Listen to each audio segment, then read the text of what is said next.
couple minutes early, but when in Rome. Hello, YouTube. Welcome to Dark Tower Palaver, and also welcome to July. What? No.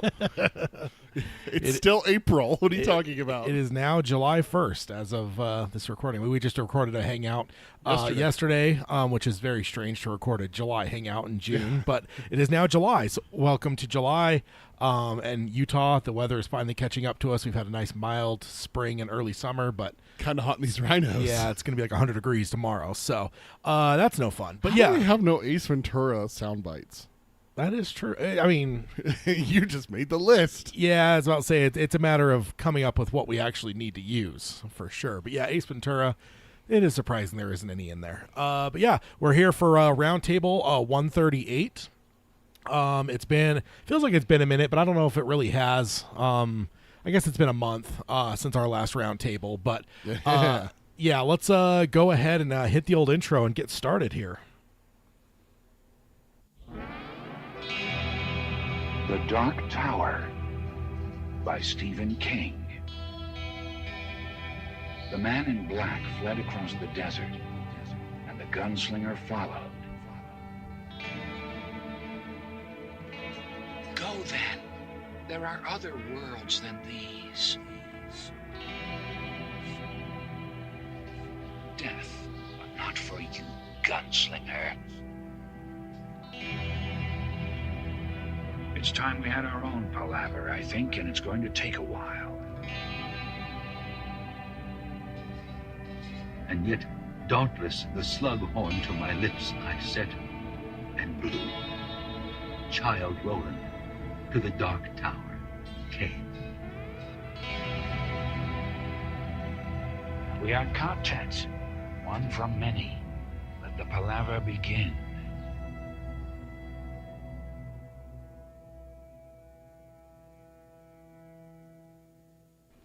Hello and welcome to Dark Tower Palaver. This is our podcast covering Stephen King's magnum opus, the Dark Tower series, as well as the entire Stephen King universe through the paradigm of said magnum opus. My name is Tad. And I'm Peter. And we're here for roundtable number 138. And as I was mentioning before we went live on the podcast side, we're live on the YouTube, but not on the podcast yet. Welcome to July. No. I refuse to believe that we're in the 7th month already. It still feels like April. Yeah, but That's no, weird. it is July, which means that we're like halfway through the standout break. By the time you hit into July, like everyone's starting to the journey, you're into the second book by that point. So Yeah, because it's the 4th of July when Larry wakes up and his travel mate is still sleeping. Forever sleep. Mommy's still sleeping, right, Daddy? As the Force Goblin says. Yeah. But yeah, we are here to talk all things Stephen King is through the paradigm of the Dark Tower. Let's go ahead and dive into the intros real quick. This is a roundtable, so we do want to warn you about spoilers. In fact, I'm surprised we haven't ruined the end of the series already. We're only a few minutes in, but with the way these roundtable episodes go, spoilers abound everywhere. So if you haven't finished the 7 primary books of the Dark Tower series, stick to our book club episodes. On those episodes, we have a very, very small spoiler section at the very end, but the rest of those episodes, and there's an ample warning, so you won't just stumble into that accidentally. Yeah. But most of those episodes, 99% of those episodes are spoiler-free. We stay where we're at or before. We do not jump ahead. We've always done that. That's always been the kind of the modus operandi of our book clubs, to give a safe space for people that may be meandering through book 5, 6, or 7 right now and not all the way finished. Those would be good episodes to listen to. Yeah. This would not be. And it looks like we got a couple people in the chat already. Carol, Spencer, Heil, welcome to the live stream. And then also, if you want to find us, you can do that on Apple Podcasting, stream us on Spotify, Stitcher, or Amazon Music, or Audible. There's no good way to make that roll off the tongue there with adding those other things in there now. But you can find us pretty much anywhere podcasts are found. If you could subscribe, rate, and review us on any of those, that would be appreciated. And then if you want to join us live, as I just mentioned, Spencer and Carol so far are here with us. And I guess Peter, because he's technically not on the same computer as I don't count, you've always said. That's true. That's true. So, you don't count. Nope. So if you want to join live, you can do that at youtube.com/darktowerpalaver. About every 2 weeks, we come out and do a live stream. This is actually the second week in a row because we had to move one. But generally speaking, we're here live every other week to do both the Dark Tower shows and the Geekery Abides shows back to back. So if you want to join us live on any of these, It's always fun to be able to like jump in, throw some emojis in the chat to make Peter mad. Tell him how much he's wrong on the fact that he thinks that Flag is a villain and a bad guy and stuff. All those fun things. I know we always have people in here to do such things. So thank you guys for that, and go ahead and keep it up. Let's see maybe some emojis in the chat. Haven't seen any yet, have we? You're just on one today, aren't you? I don't know what you mean. You're the worst. You're just the worst. Well, that's why you're slandering me on your board, huh? I don't know what you're and talking your about. shirt. I don't know what you're talking about. But yeah, if you're here on the YouTube side, if you want to like, subscribe, ring the bell for notifications. That way, the reason we are having 2 weeks in a row is because technically the last episode was delayed a week because Peter had Captain Trips. Turned out to be a mild case, so he recovered like a certain baby in the book. Who's named? I always get it confused because they changed it. I think, isn't it different in the both adaptations and the book? It's different because one, it's named after her dad. One, it's named after Abigail. And then I want to say, yeah, either way. But yes, in one case, you're correct. The baby's name is Peter. That's right. Which I know you track such things. I'm guessing that kid will turn out to be an evil person because there's a lot of Peters you don't like being associated with. There is quite a few evil Peters in the in the world, but I still have one of the best ones. I got Peter Parker. Spider-Man is one of the all-time greats. So let's not forget that guy. Yeah, and then if you want to find the show notes and basically the hub of all things Dark Tower Palaver, if you want to find the links for everything, go over to darktowerpalaver.com. We'll have the show notes for this episode, as well as the links to all things Dark Tower Palaver. Find that over there at darktowerpalaver.com. Then if you want to support the show, you can do that at patreon.com/darktowerpalaver. Yesterday we had our hangout for July, even though it was still June. I also just realized I did not get it posted. It was a hectic day yesterday. It was a busy day yesterday. Yeah, it was like wall to wall, and almost all of it with Peter too. I don't know what was going on there. It was great. We went and got food. We did our hangout. We went and saw The Flash. Because you got sick, and I got sick, so I missed it on premiere week. So I missed 2 movies that week. Sucked. Yeah. Join us on the Patreon if you want to be that. We also have be in the live the monthly hangouts, but we also have the Discord server where we're chatting all the time about all things. There was a bunch of horror movie talk. Stephen King talk is always abounding there. It's a lot of fun. If you want to do that, you can find it over there at patreon.com/darktowerpalaver. Yeah. Then if you want to contact us, Peter can let you know the best ways to do that. Best way to reach us is through email. Our old email is darktowerpalaver@gmail.com. We still have that active. It's slowly phasing out. Our new email is going to be show@darktowerpalaver.com. And then check out our social media. Our Twitter is @darktowerpod. That's @darktowerpod. And then our Facebook is facebook.com/darktowerpalaver. Our Instagram is darktowerpalaver, all one word with no spaces. And then if you want merchandise, Tad already mentioned, I'm wearing the #TadIsTerrible shirt. I got the #TadIsTerrible sticker. You can find those over at tpublic.com/users/darktowerpalaver. Or the classic logo if you're not into the whole slander game. What's there's no slander there, sir. Oh, there is. You are terrible. And there has been multiple people to say so. So that is like a matter of public opinion. Nah, that's still slander, sir. David points out in the chat there's a guy named Peter took 3rd of the place in the long walk. I don't remember how he lined up, like if he was kind of a prick or anything like that. I think he was a jerk. I don't know. Because you thought it would end up being him and Peter, the main character and Peter. I can't even remember the main character's name. It's been so long since I've read it. But then it ended up being him and the one kid that they kind of got along a little bit. And so at the end, it's like them fighting. And there we go, spoiling the end of a book, you know? Yeah, that's true. Like we do. Yeah, spoilers definitely happen even outside of the Dark Tower series. But yes,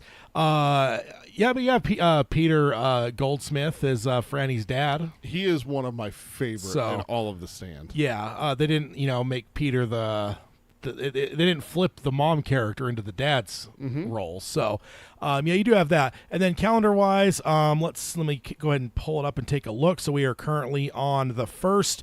We have a book club on the 15th. And then reminder, we do have a third episode in July, which is on the 29th. That is Roundtable 139. That is where we're going to be talking about what number do we give? Was it 10 characters? Top 10 characters? I think it was top 10. Top 10. Stephen King characters or Dark Tower characters. I was gonna say that's the one I vetoed. You keep trying to slip that in. That's not happening. You'll see you've jumbled it in my mind. I keep saying no, the top 10 Dark Tower characters. We are doing that on the 29th. So you technically have basically the month of July to go ahead and make those lists, send them in if you want to be part of that conversation. We'll be doing that on the 29th. And then that does screw us up the rest of the year, meaning that book clubs will now be the first episodes after this month, and then the roundtables will be second. We'll figure out how that all is going to work out come December, because we might need to rejumble things around. With December. the year-end bash, because otherwise we'd end up having 2 book clubs and ending the year on a book club. Yeah. So. Yeah, indeed. And I can't remember if I told on the episode. I know I told you in person. If we and we have done one book club now without the intro stuff, and we did get through what I planned on getting through with 4%. So if that all pans out and we hold true to that, we are literally going to end the year. And if we don't cancel one of those 2 December book clubs, if we end up just jumbling it to where it's like book club roundtable, if that's the case, we will literally be ending the chapter before the Traveler's Rest. The showdown at the Traveler's Rest, yeah. Yeah, that'll literally be how we start 2024. Because we were talking about that it won this year's the best Dark Tower moment. Yeah. I said there's a chance that we could maybe even get to that in our book club, because I knew we'd be starting that book this year. But it turns out literally by one episode, if this year had shifted just a tiny bit and we had one more book club, we actually would have barely squeaked it in. But no, it'll be how we are going to be launching into the next year is the Traveler's Rest with the book club would be part 10, book club 10. Again, if my lists all hold up and if nothing happens to upset the order of things, we'll be starting with the Traveler's Rest come 2024, which is exciting. David says in the chat, I remember that there was a character with the same first and last name that's mentioned in Wind Through the Keyhole, Peter McVires. He's pretty sure he's misspelled that, but that's also coming up. Yeah, we have our Went Through the Keyhole is going to be at the end of August, which again, because roundtables are now going to be after this month, they're going to be the second episode of the month. So that means that the second episode of August, which is August 26th, we will have our Went Through the Keyhole 10,000-foot view. You know, the other thing that we could look at doing, and this is just literally out of left field for you, and we haven't even talked about this, is that if we want to see about switching them back to keeping it the way it is, we could just do it now and have a roundtable next episode instead of going back to a book club this month. We could just have 2 roundtables in a row, and then it keeps everything in order for the rest of the year. Yeah, I don't know. Like I said, left field is going to have some thought and everything like that. We'll see. But yeah, that you're true. You're right. Though that is coming up. Went Through the Keyhole. It will be in August. Yeah. But yeah, I don't know. And then also we had penciled in that maybe September for Las Vegas, but still nothing on the escape room. Chapter 2 is still saying coming soon. I did not sign up for their newsletter because their first newsletter that was like, hey, sign up for it. We'll tell you when our escape room is opening. Never sent me shit. So I am not signing up for their newsletter again. But we will keep an eye on that. We will. Honestly, the way that whole project has gone, because it was supposed to launch last year, mid-year, then it got bumped to the end of the year, then it got bumped to early this year when it actually opened. So maybe them saying late this year is not even a thing. But maybe it won't be till next year. But at some point, you and I will go down to Randyland to have some fun in Pennywise's playground there. It'll be a lot of fun. Yeah, that'll be fun. So that's all the calendar stuff that we have coming up. Oh, that's what David was saying. He said he used the same first and last name for the character in both Long Walk and Went Through the Keyhole. Oh, okay. So that's what that is. You know, I was thinking that because there was, just one of the random names given in the stand, and it was, I don't remember what it was, and it wasn't exact name, but it was something that was so close to something from another book that I was like, man, that's really close to being the same name. Yeah. So that's interesting that he actually has used the same name. Carol, in August, we're going to do what's called we're doing a 10,000-foot view of Went Through the Keyhole. So we're not going to do as in-depth as we are with like the book club and stuff like that. We'll do that much later. We're going to do it in publication order. So we're going to go through Wizard and Glass, Wolves of the Call, Song of Susanna, The Dark Tower, then Win Through the Keyhole. For the proper book clubs. Yeah, and then after Win Through the Keyhole, it'll be the Battle of Jericho Hill, the Fall of Gilead, the next 2 Dark Tower books that come out in the next 30 years that takes us to get through all those books. Such a hopeful Peter, thinking that more Dark Tower I am books. an absolute optimist. We know this, but I firmly believe that we're going to get at least one more Dark Tower direct book.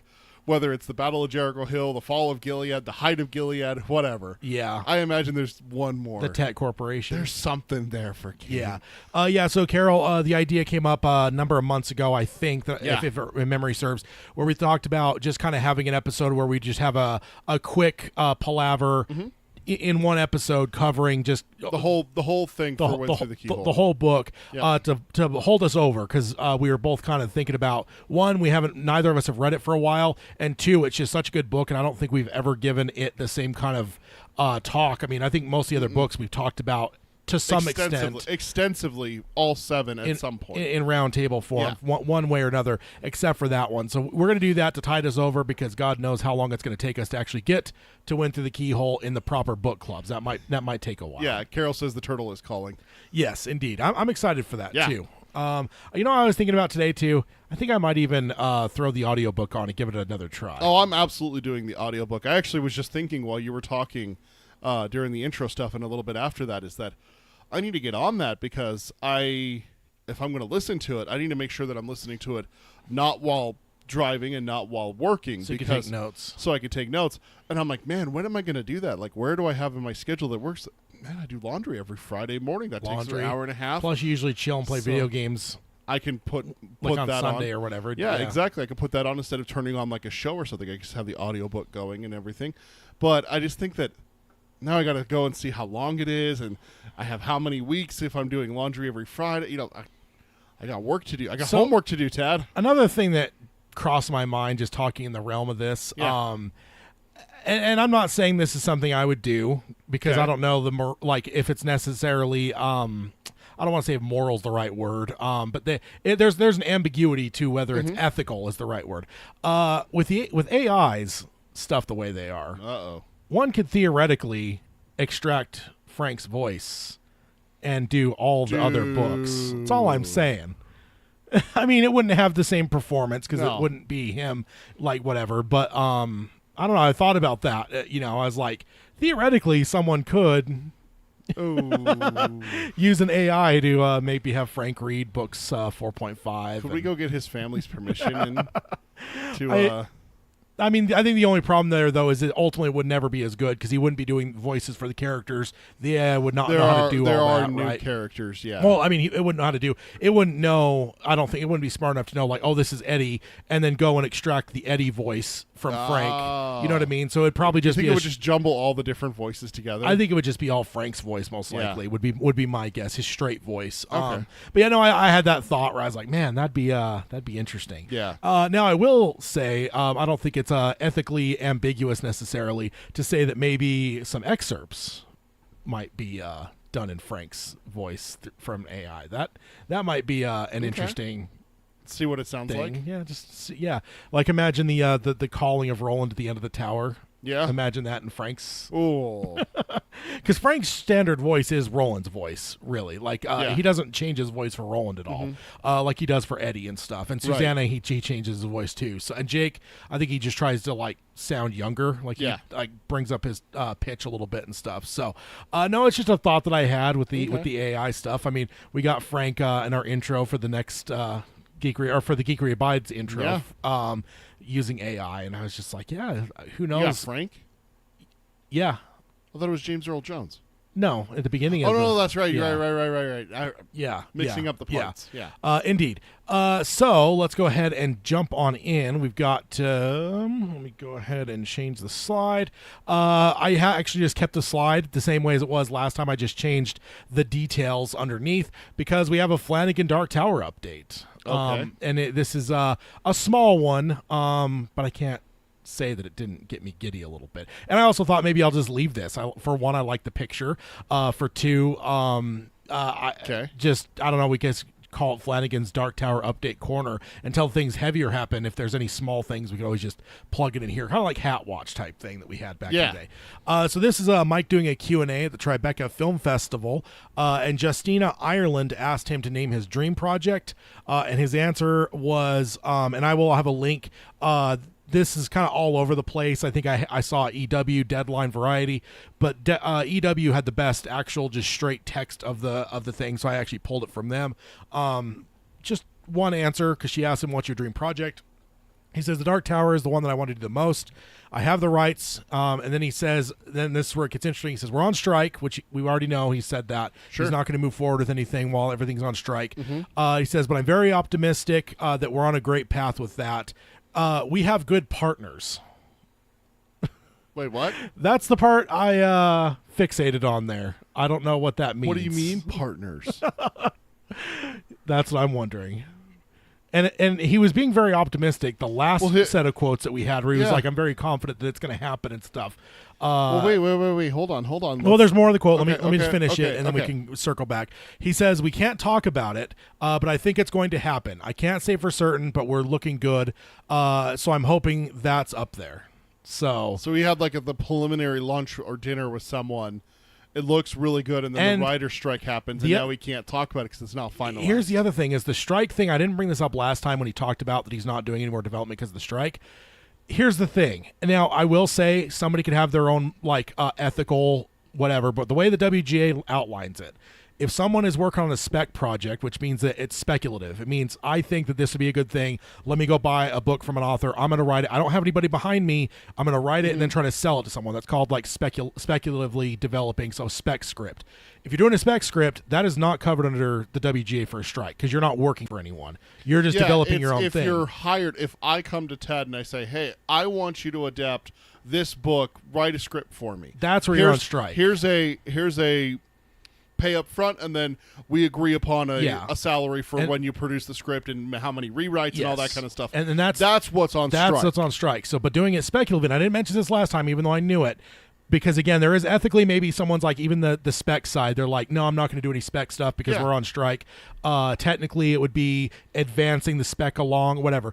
But the fact that he said in the last set of quotes that we did that he's not working on it because of the strike, I kind of wondered with that, where I'm like, the only reason by rule you wouldn't work on it is because you're actually working with someone that wants you to develop it. Because then at that point, it turns into a strike question. So the fact that he said, no, I'm not working on it right now because strike, I was kind of scratching my chin a little bit. But I didn't want to bring it up because I didn't want to interesting wording, and now we got partners involved and now as he's well. saying that we have good partners. Yeah. So okay. I mean, Flanagan, dropping those breadcrumbs for us to follow. I see what you're doing. Yeah, so that's it. That's all that was all that was there. Like most of the articles then went back to the original article he did with Deadline, I think, and he talked about where he said it. You know, the pilot's one of the favorite things that he's ever written, and a lot of them just regurgitated all that old stuff up and talked about the Dark Tower's history and all that kind of stuff. But really, at the root of all these things was at the Tribeca Film Festival. He was asked his dream project, and I don't think there was any doubt in any of our minds that was probably going to be his answer is Dark Tower. Yeah. But it's that extra bit of info that was thrown in there. Seems like he said that before. I feel like that. That it's his dream project. Oh, absolutely. He said that repeatedly. He said that with the big announcement when he got the rights to it. Yeah, he's like, this has been my biggest dream. Yeah, this is my dream project and stuff. Yeah. So, but yes, this whole, that one, what is it, 4 words, we have good partners. Have good part. See, now, okay, the other thing that I was going to say when you were in the middle of the quote, so I'm glad that I didn't forget fully. Okay, he says we have good partners. Now, let's not forget who Flanagan just signed an exclusive deal with for a lot of stuff is with Amazon. Yep. So he technically already has partners for some stuff. Now, true, when he signed when he got the rights to the Dark Tower, he said that he didn't have anyone and everything. Well, and he also cut it out of his Amazon deal. Where he basically, as he was negotiating his Amazon deal, it's like, hey, if you guys aren't going to do the Dark Tower and I want to move forward with it and somebody else will do it for me, I'm going to do that with someone else, not you. So, yeah. I think it's 50-50. Either it's Amazon or it's someone else that already had Dark Tower kind of pegged because Amazon passed on it. And I'm leaning more towards someone outside of Amazon if he specifically said, I want this left out. I feel like maybe he did have some preliminary lunches or meetings or whatever. Oh, yeah. With I someone mean- from another studio. Yeah, oh, yeah. He just hasn't told us He just ended that. a relationship with Netflix. Yeah. It didn't end on bad terms. It just No. was the end of the contract. And you know what? Amazon made him an offer he couldn't refuse, pun intended, and everything. And so, like, In the midst of all that, in the midst of that transition, Yeah. Stephen King got the rights back and then sold them to Flanagan. So and I'm sure that someone out there, Hulu, Max, Paramount Plus, Apple TV, and someone was yeah, like, Apple's an interesting one. someone's like, dude, Amazon passed on this. Flanagan is die hard for this, and Flanagan is a rock star. Now, we can't get him to do a bunch of stuff because Amazon just is going to get him, and we can't match that deal. But what if we snake the Dark Tower from them? Yeah, because that's the ultimate thing. If there was somebody out there that was like, I want to be in the Mike Flanagan business with his first look deal with Amazon, they have the right. They have to let him go do stuff with other people, except Yes. for Dark Tower because he put that in his contract. So yeah, ultimately knowing that, if you were an executive that was like, I really want to work with Mike, Yeah. maybe I was even trying to negotiate to get him under a deal with our studio, but Yes. then Amazon beat us. Like, yeah, it could very well be that. Well, you know what? Fine, we can't have him for X, Y, and Z, but let's go get him for the Dark Tower because he really wants to do that. He already owns the rights to it. Great. Yeah. We don't have to worry about that. I would say HBO is top of my list. Amazon is, I think, the most likely, but I think HBO would be the absolute dream. I think number 2 though is Apple TV. yeah, Like, Apple they're- TV Plus. the quality of their oof. stuff they've been doing has been incredible. I think that'd be awesome. But no, yeah, I'm like I said, there was a small clue last time. I didn't point it out because I didn't want to get hopes up, even though That technicality on the script. yeah, and again, because there's writers that would say, I'm not even going to do spec stuff. Like, Yeah. because technically, even a spec thing down the road is going to benefit a studio. Like, technically, Yeah. I'm not under contract, but this is benefiting. Let's just say, go forward in the future, and then Warner Brothers buys the script that you bought on spec. Sure. So technically, in a roundabout way, Warner Brothers benefited from the fact It's that you were like- writing during the strike. But it's- because they don't have to now go through paying you Yeah. the time to write that initial draft, right? Mm-hmm. Because you wrote it all already. So it's every writer's different. So whatever. But the fact that now he's saying we have good partners, I don't know what that means. And then the fact that he follows it up and says we can't talk about it, because that's the other thing. We have good partners. Like, he could just be in like his team that's around him. He has the other Sure. guy that's his partner. He obviously probably has a team of people. We see the ones on the front of the camera, but behind the camera, he's got people that have probably run cameras for him, all that kind of stuff. But the fact he says we can't talk about it, that's those kind of things. Because I also saw another quote with him recently, because he was asked, I think at the same festival, about the fall of the House of Usher and when that's going to be released. And he said there is a release date. I just can't tell you what it is right now, but Okay. you'll know soon. So it's another one of those things. You usually only can't say something if there's a reason not to say something, right? If it was just still him out on his own out in the wilderness trying to sell this thing, there's no one to tell him don't say anything. Right. So the fact that he says we can't talk about it, that's another, those two lines back to back, there's a lot of context there that makes me think that maybe we're a little bit further along than we thought Yeah. with the Dark Tower. I think possibly what it is that the meeting started because Flanagan said he got the rights right before the deal with Amazon. He was right? with Netflix still, so yeah. So last year, and the writer strike was on the horizon. Like it's not. Yeah. This isn't a sudden occurrence that this No. happened. This was coming. People knew it was coming, yeah. The deadline was coming up. There was no movement. There was no closer. So I wonder if what happened. This is just hypothetical in Peter's brain here. Is that Flanagan knows his deal with Netflix is ending. He's probably already being groomed by Amazon. And potential other studios are negotiating with him. But he gets the rights to Stephen King's The Dark Tower during that time. And That may even someone reaches out to him about it, hearing about how he's probably going to sign with another studio. Yeah. And they're like, hey, but you have this project that you really want to do that you just got the rights to. What do you think? And Flanagan goes, I'm in, handshake, verbal agreement kind of thing, but we're not going to put any pen to paper so that I can still work on it during the strike. Because we both know the strike's coming. And I wouldn't see him doing that because that would be unethical. You think so? For a WGA writer, yeah. Okay. Like, because then now you're getting around.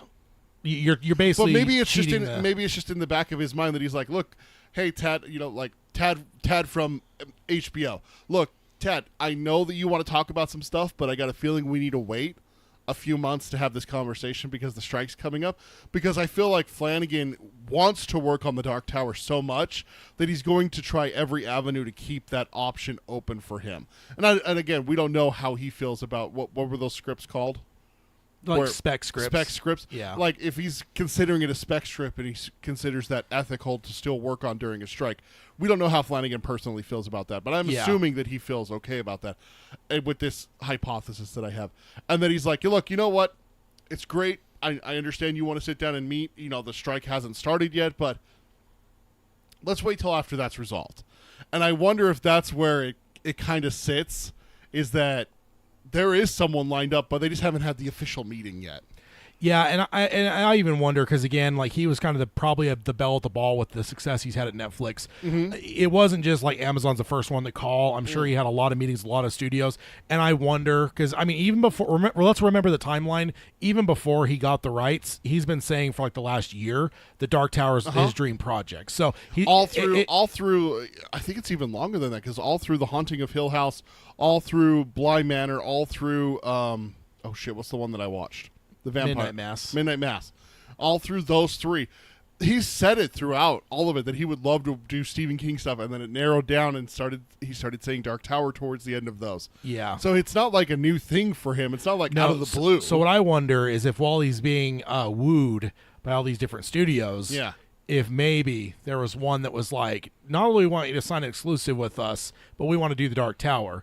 And then Amazon offers a bigger dollar figure for the overall deal. But no Dark Tower. Well, no, not even that, but they off the bigger deal. So he's just like, well, I know Dark Tower sits outside of my overall deal anyway, so I'm signing with Amazon. It's more money, knowing full well that this other studio did say they were willing to do the Dark Tower. Because now you're like, guess what? This isn't part of my deal. So even though I'm going to go with Amazon, they're going to pay me more money.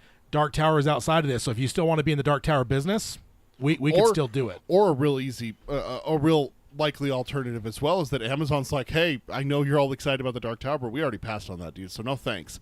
And Mike goes, okay, that's fine. I'm great with signing with you guys. The dollars are perfect, everything like that. Just put a little clause in there saying that I can still do the Dark Tower with someone else. And I can do other things that I own with other people. Yeah. And they're like, yeah, fine. As long as we get what we want, great. No problem, dude. Yeah. So I imagine I could see that being the case, is that Amazon did pass on it. They had a pilot. They had stuff going, and then they went totally different version though, with the different creative mind. That's the other. I mean, yes, there's and also Amazon has changed their leadership structure too. So that's the other thing. It's not the same people that involved. Canceled the Dark Tower after the pilot. No, there's been plenty of shakeups. Nobody lasts in Hollywood very long for the most part. I mean, now they do bounce from studio to studio sometimes, and it's like a guy will be in charge of, or a lady will be in charge of Warner Brothers, and then HBO, then Apple. They bounce around, but in general, you don't see ones very often that are there for 10 years or more. I wonder if we would look up and do some investigative journalism here. Put on our Clark Kent hat and Lois Lane hats. And if we looked into the people who initially were in charge of Amazon when the Dark Tower was ordered versus when the Dark Tower was passed on, if they were the same people.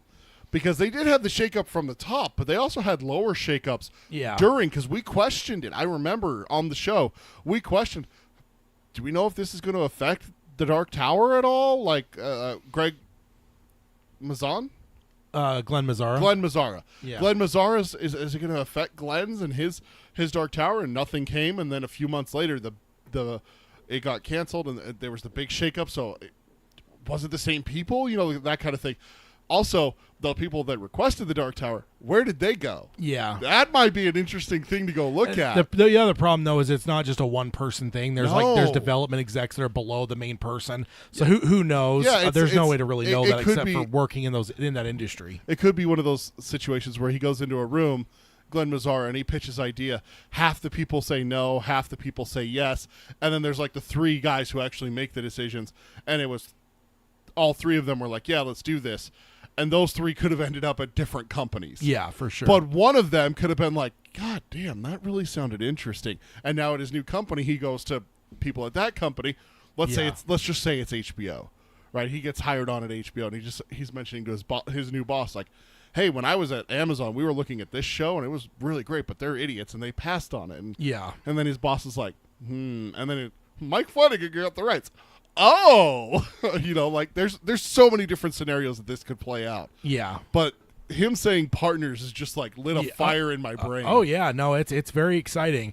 Like I said, it's that was those words there. We have good partners and we can't talk about it. Those two sentence clauses there's a lot going on. Yeah. That and very exciting. Absolutely. So we'll have to keep an eye on that as we move forward here. Is there any news on the strike at all? No, not really. That's a going bummer. on.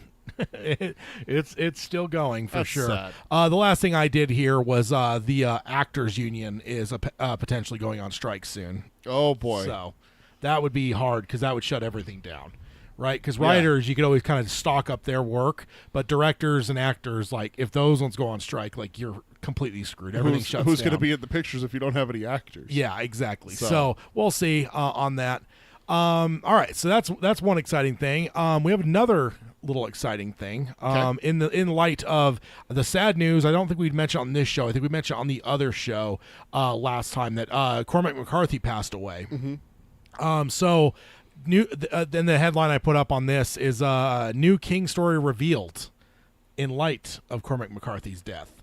So this is actually quotes taken from The Guardian on July 14th, 2023. June.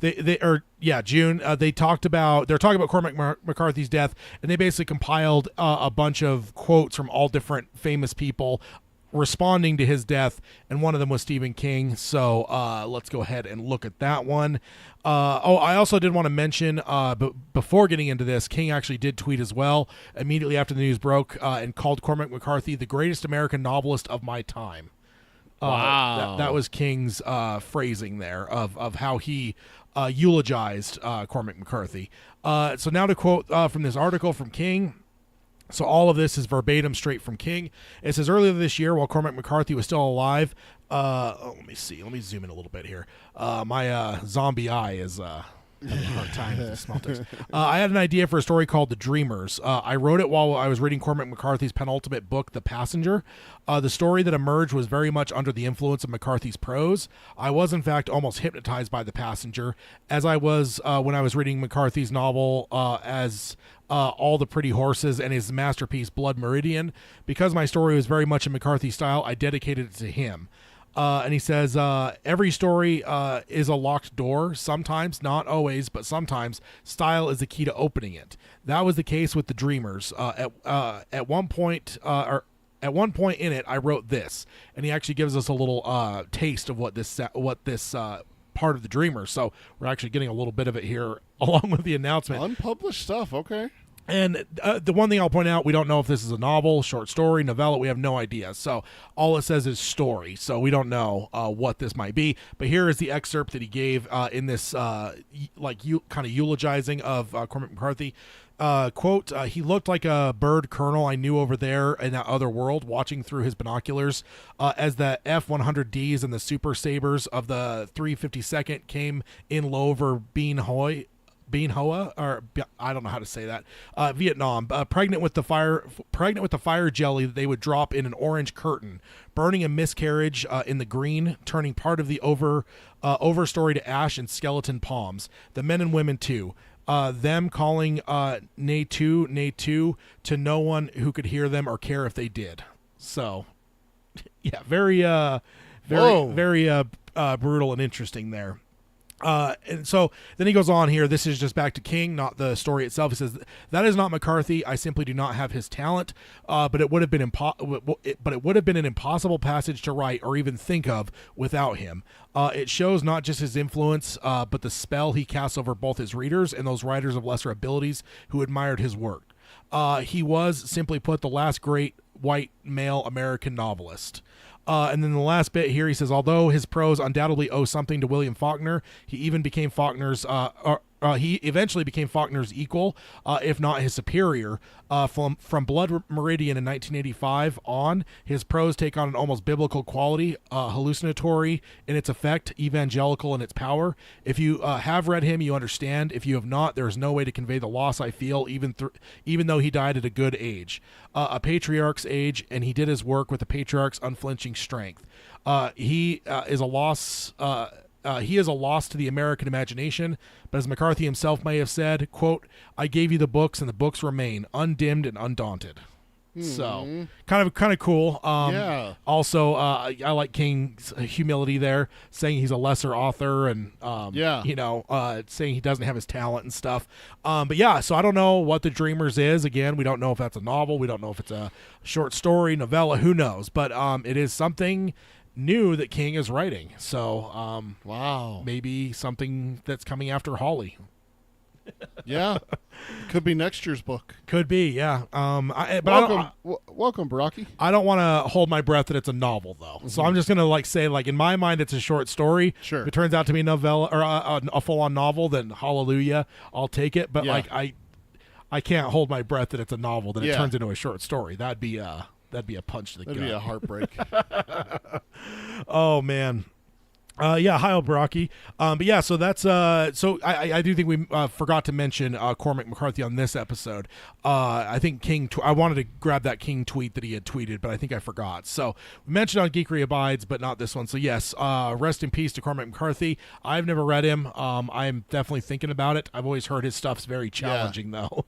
I have The Road on my wish list on Audible. Yeah. I didn't even think about looking for it on Scribd or anything like that. And I still have Scribd, so. And Blood Meridian, I know, is his most, even King there says it is one of his best.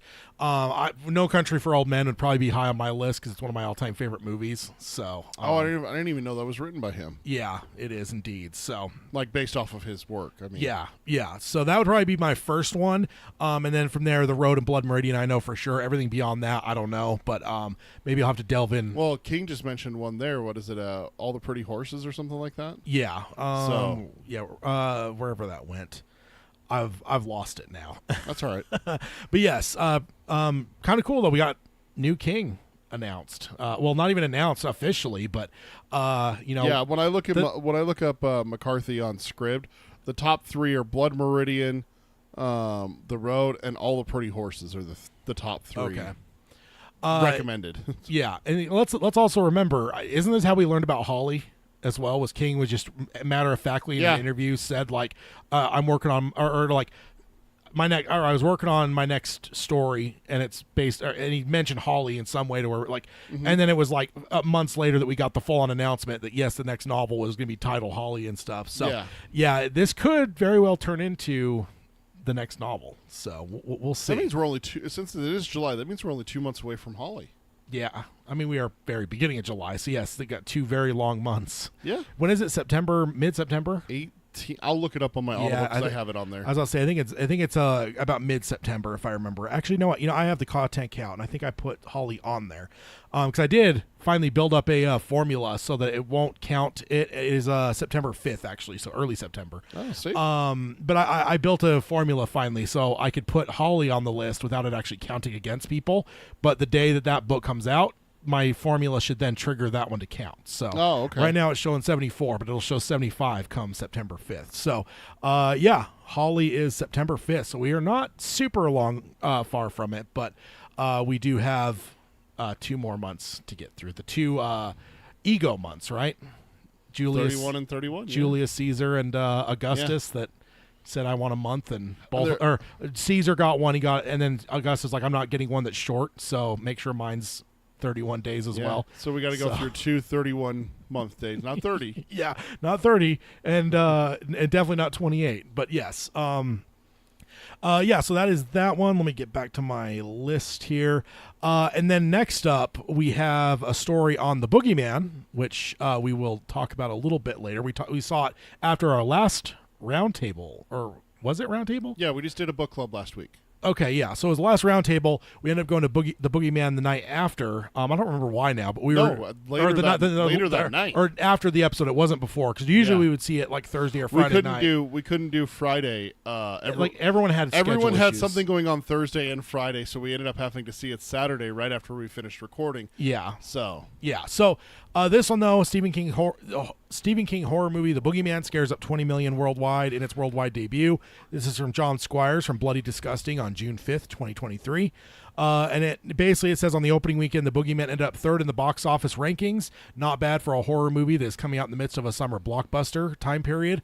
Definitely not horror time of year. And it's very rare for studios to throw horror movies out here. And usually when they do, it's spell stuff. It's like, oh, if you got Fast and Furious and comic book movies coming out, throw a little horror movie in there for the people that may not be into those kind of movies. Yeah. So not necessarily bad. It was also right in the second week of the Spider-Verse movie, which has been doing gangbusters. So not necessarily terrible.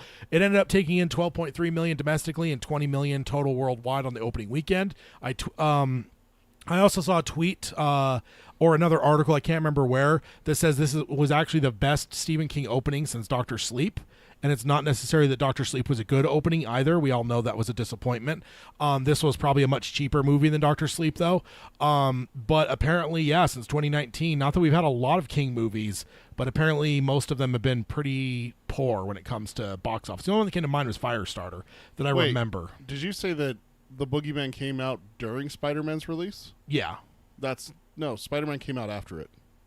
No, I saw an article that was like it came out up against, because it was basically saying like it's not. I think it was maybe this article that mentioned that like because of Spider-Man being out, it obviously was never going to take like number one at the box office. The release date is June 2nd for Spider-Man. The release date. Oh no, not earlier, but the domestic release was June 2nd. It came out the same week. So it was the first weekend. Yeah.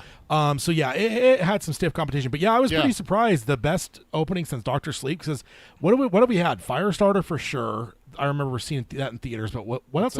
Is that it? Everything else has been TV or straight to streaming, like Mr. Harrigan's Phone and stuff. So I guess not that it has a lot of competition, but not necessarily the worst. Box Office Mojo, I looked it up. So far, it has netted 39 million domestically and 60 million worldwide. Also worth noting that this was originally a film that was being made to go on Hulu. I don't know how they calculate that, but I wonder if a thing that was just going to get dropped on Hulu, going out and making $60 million maybe isn't the worst thing.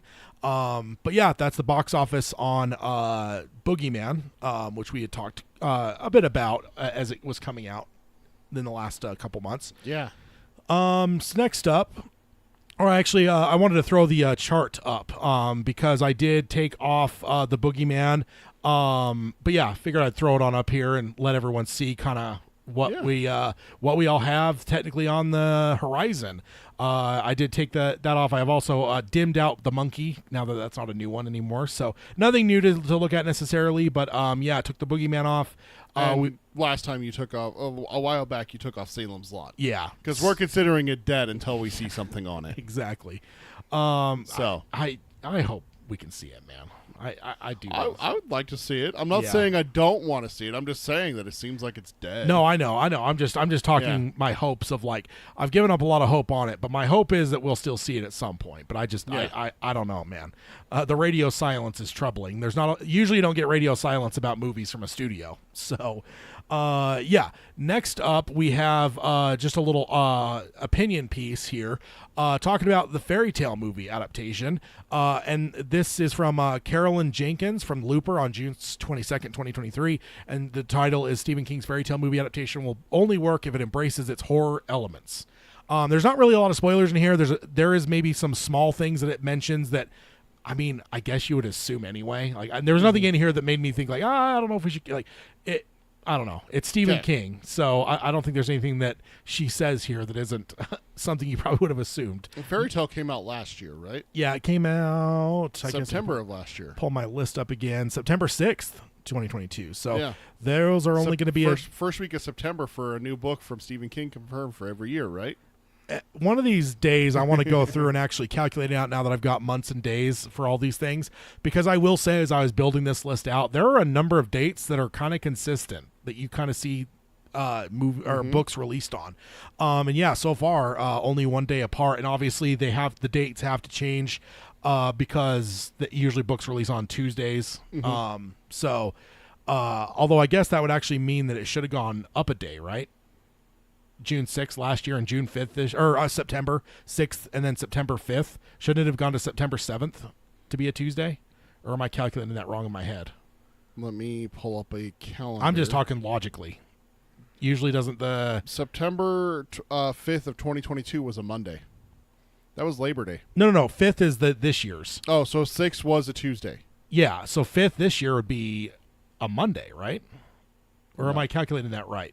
No, it goes. No, okay, yeah. I'm looking at it backwards. I usually look at it the other direction. Okay. So no, it'll be the same Tuesday basically. Yeah. Just day off. So yeah, The Labor Day, the Labor Day Tuesday. Yeah. The day after Labor Day here in the United States. And even just looking up the list a little bit, we have September 10th was the Institute. And then the next September, I'm just glancing up There's the a list. couple more. There was September 26th was Sleeping Beauty. So yeah, September, Yeah. I think King gets a lot of fall releases. I noticed that when I was doing my lists. Even just around the same time, November 3rd, 2015 for Bizarre Bad Dreams, November 11th, 2014 for Revival, November 8th, 2011 for 11/22/63, November 9th for Full Dark No Stars, November 10th Under the Dome, like on and on. November, October, September, all of these ones are in the fall. Now why aren't they releasing King books on December 23rd? Like King's a Christmassy kind of guy, isn't he? Again, I don't think that he really does Christmas that often in any of his novels. No, he does Christmas a little bit. It's Halloween he never does. That's true. Yeah, because Christmas, you've got there's a small mention of Christmas in The Shining, and then The Stand's probably the big one that comes to mind for Christmas. But no Christmas around Christmas time. No Christmas novels. land in his stuff. This is true. Joe Hill, on the other hand, Joe Hill embraces Christmas. Yeah. Oh man. We were just talking about that in the Discord not too long ago. Somebody was referring you to it. I remember that you had actually read that because after I read it, I'm like, dude, you need to read this. This book is great. And then after the fact, we went and did the Dr. Sleep thing and realized that it references the dude. I'm blank. Charlie Manx. Yeah. It's Dick Halloran's dad or grandpa told him that Charlie Manx is Charlie Manx come and get you. Gonna come and get And then of course that mentions some Dark Tower stuff. Because I remember a few times reading Nosferatu that I was like, oh yeah, I'm like, well, King or whatever, and then suddenly I'll stop myself and wait a minute, this isn't Stephen King, this is Joe Hill, which speaks highly, I think, of his ability as a writer. Carol saying doesn't understand why Boogeyman was released in the early summer. Yeah, that seems like a weird one to me too, because usually the only ones I remember that have come out in the summer, generally speaking, Malignant, which was James Wan. The last Conjuring movie came out in the summer. Usually it's like an all-star, big-ass Black director. Phone? Yeah, Black Phone came out last year, and I think that may be what they're trying to do is they're trying to buck the trend of, there's only one time a year that we can release good horror films. But I think this would have done better come September, October. To Carol's point, I do think that, I don't know. But it didn't do bad, and I'm guessing since it was made for Hulu, it probably wasn't a massive budget. So the fact that it's made what it's made so far is not necessarily bad. So I'm just curious with this. I just pulled up 20th Century Fox is the studio that did this in Hulu. Yeah. Okay. So I just pulled up 20th Century Fox to see what is coming out around spooky season per will. Their spooky season, not our spooky season, because our spooky season is 365. Yeah, it starts on October 31st and ends on October 30th at 11:59. Yeah, so there's that 1 minute that's not spooky season. But it looks like they have 3 movies slated for August, 1 in August and 2 in September. So it just may honestly be that they don't want to compete with themselves. Yeah. That's why they throw, because looking at these 3 movies, one of them is a horror film. A Haunting in Venice is them, which we saw the poster for yesterday when we went to go see The Flash. I haven't seen a trailer for that. I don't know what that's all about. I have. Yeah, I have not. I have. I've seen that hand. I am starting to think that I saw a movie without you, and it's really throwing me off because there's no way A Haunting in Venice played with the Super Mario Brothers movie. Yeah, because I've seen the one with the hand with A24, but I haven't seen The Haunting in Venice. That sounds swore we did. That sounds like fun, whatever it is. But yeah, they have A Haunting in Venice comes out September 15th, 2023. And then the creator, we saw the trailer for that with Indiana Jones, comes out September 29th. Yeah. So, I mean, unless they wanted to look at something in October, they wouldn't have really had a spot for Boogeyman to come out. I think that's probably why they just were like, all right, find a spot for it, and they threw it in June. It also got moved around a bit, didn't it? Didn't it move a couple times? The Boogeyman? Yeah. I don't think so. Okay. I mean, I must be mixing up Salem's Lot they probably moved it at least once from the one they were going to do Hulu to where they picked a release date for it. But beyond that, I don't think so. Okay. So, so diving into this article after a little tangent here. So Carolyn starts off saying King is known for his horror, but his fantasy is really special, and then specifically points the Dark Tower to prove her point. Not bad. Preaching to the choir here. Yeah, exactly. She recaps the basics of the premise of fairy tale and talks about Paul Greengrass getting the rights to adapt the book about a month after the novel was first published.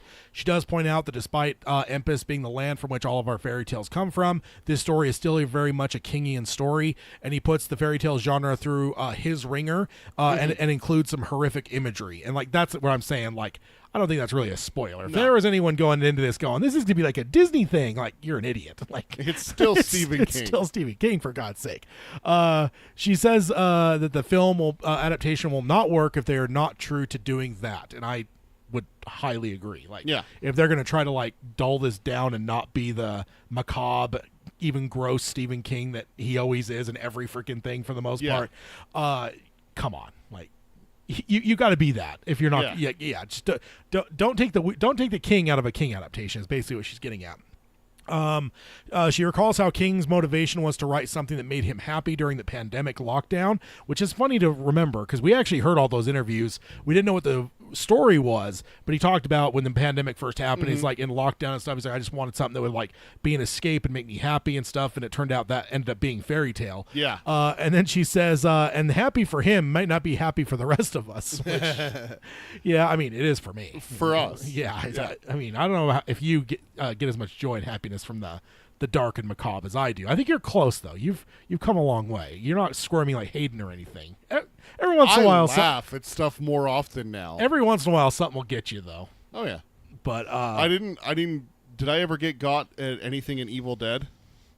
I don't know. I wasn't sitting next to you. That's a problem now. Is we're usually a few seats away because Hayden is usually on my one side, and you're on the end. Yeah, and then you and your wife just flip flop over who's next to Hayden. Yeah. So there's sometimes you're 2 seats away. So Yeah, I don't know. He takes, and then she goes on and says he takes classic fairy tale characters and creates gruesome versions of them, which I love that word, gruesome. That's such a fun word. Including Charlie as the main character, as he is a bit more of a darker character that has some trauma added in from the normal fairy tale lead. It's not just a straight, normal person. He's got some stuff in his background, including it mentioned it in the synopsis. He lost his mom. His dad got into deep into like alcoholism. So like, and then there's some trauma in his background. So he's not necessarily just a I don't know, normal fairy tale, loving innocent child that's going into this. Like, there are many fairy tale characters that are main characters that aren't traumatized in some way. I mean, that's kind of the point, right? Yeah, she's definitely talking around it too, because you end up finding out later in the book he has some stuff that he's not necessarily sure. He's not just if there's hats, he's not wearing a white hat. His is a little bit more gray. But then she links to Charlie to Jack and the Beanstalk fame, including the inclusion of giants in their representative journeys. Then she points out that King uses some lesser-known fairy tales, such as Gog Magog, the Lovecraftian-feeling beast from the English and Welsh legends. And I think that was the thing that surprised me the most, is like it wasn't just all the normal ones that most of us think of. There was a few there where I was like, I don't even know what this is. Like Hansel and Gretel, the stuff that we know growing up. Yeah, there was like your average American that he went a few deep cuts in this where I was like, is this even real? And I Googled, I'm like, oh, it is a real. Like there was a few times he did that to me when I was reading that, because I was like, I've never heard of this. But I think that's a good thing though. She then posits that with these examples, it would be a huge mistake for the filmmakers to lose the grotesque and creepiness that King always mixes in. And again, I think the headline here could be "Don't unking a king." Carol thing. made a comment a little bit ago, and it fits more perfectly now that with what you're saying than before. She says, "Make it rated R and run with it." Yeah, exactly. Like, that's the thing is, like, I love studios that are like, look, you know what? This is what it is. Let's make it rated R. Let's do it. And ever since Deadpool, the first Deadpool movie, which was a while ago now, I don't think studios are as scared of R ratings as they used to be. I mean, there's still some. I mean, was it Boogeyman? There was something we saw recently. It was PG-13 that was horror, and it did well with PG-13. Was it Boogeyman or was it something before? It was Something in the Boogeyman. last couple months that was PG-13. It was Boogeyman was the only other horror Okay. film. But we saw Evil Dead. That was definitely rated R. Indeed. She then circles back to the Dark Tower and says that fairy tales need to subvert tropes and not follow them. That this needs to subvert fairy tales tropes, not just follow them. Dark Tower has a scenic landscape. It has saloons, gunslingers wielding guns and face-offs, even facing off with an enemy that is literally wearing black. All the common tropes of the Western genre, but the Dark Tower includes so many subversions of that normal genre. And she actually points out the pistol abortion as a specific. There's a lot of subversions. It's not nobody we all like look at it, we're like, oh yeah, I guess it does have all the elements of a normal Western, but most of us probably haven't actually thought about those in a while because we realize like the actual landscape of the Dark Tower is so non-Western. Oh, yeah. It's like, oh god, yeah, there actually is some tropes. So it comes back to what we always say with the Dark Tower. How do you explain it to a non-King fan or a non even just a normal King fan? How do you explain it to them? Is it a Western? Is it a horror? Is it a sci-fi? Like the correct answer is yes. Yes, it's a tough one, but I think that's a really good point. I mean, King is all about subverting things a lot, and Dark Tower is a huge example of that. Fairy Tale does it as well. One of the things I would say along lines with what she's talking about is just embrace the original fairy tales. Darkness. Oh yeah, that's the thing. Is like that's kind of what King does. She gets into that. Oh, does as she? well. Okay. Yeah. Also pointed out is that that mashing up genres works best when you subvert the narratives, and says that if the Dark Tower movie had kept that in mind, it may have been more well received. You know, just again subverting expectations and narratives. The movie didn't do that as well as the books do all the time. And then she goes on to say that if the film is just Charlie going to the land of fairy tales, it will likely not be good. She points out the Princess Leia and the fact that she is far from a damsel in distress, but also she points out that she did not feel like the princess was a pandering strong female, but in the midst of her strength, she is a deeply flawed character. Also, a number of things directly involved with her straight out of a horror movie, and she calls it downright metal with Princess Leia. So, you add those moral failings and just how grotesque and brutal some stuff gets. Like, that's what you need to do. Don't freaking like Disneyify it and whatever. So, what was that quote that she had? If you're going to subvert genre tropes. Or combining, what was that line again? I really liked it. I was trying to write it down. Let's see. Let me go back. Let's see. Mashing up genres works best when you subvert the narratives. Subvert the narratives. Yeah, okay. subvert the narratives. Yeah. She also points out that most fairy tales and fables are usually darker and more brutal, despite the evil organization that has spun vast sums of money watering them down. Examples of such: Little Mermaid, when she gets her human legs, it is said that she feels like she is walking on knives at every moment she has her legs. So, in the original story. So yes, there's things aren't all happy and chipper as evil mouse organizations would have us think. Yeah, no kidding. Well, I mean, like there's so many examples of this with different fairy tales. The one that always pops to my mind when this subject comes up, because it's always fascinating to find someone who doesn't know the dark history of actual fairy tales, is Cinderella. Cinderella classically goes to the ball, loses her slipper gets put back on her foot, happily ever after with her prince. Yeah. She just, like, the stepsisters disfigure their feet so badly trying to fit this. They cut their toes off. They smash it with a hammer and everything. Yeah. Like, all these dark things like that. There's so many. We should have story time with Hayden and go over that. It's so, there are so many bad ones. There's something with the Little Mermaid, too, that I found out recently. I can't remember what it is off the top of my head, but I was just like, oh, my God. Yeah. Yeah, indeed. So then, she goes on, not to mention Brothers Grimm, includes a lot of things like cannibalism.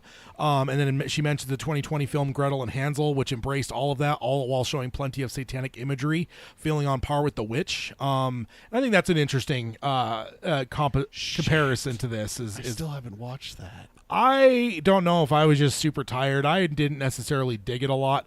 Maybe I have to revisit it. The Witch? No, Gretel and Hansel. Oh, no, I was talking about The Witch. Oh, you haven't seen The Witch? No. Oh, man. We talked about this because it came around the time when I was about to watch... you just got to do it with subtitles. I watched Midsummer instead. Oh, okay. I asked you which one I should watch. It was like Midsummer, something, and The Witch. And you're like, watch Midsummer.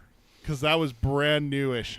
While The Witch had been out for a little bit. Yeah, The Witch is pretty good. You got to watch it with subtitles, though. Yeah. Because it does, like, little legitimate Old English language, and it's kind of hard to follow at times. Sure. With subtitles, though, you can. It's pretty great. And then she goes on and she says, without the macabre, this adaptation would just be another Disney film, and that is a complete betrayal of the spirit of the novel.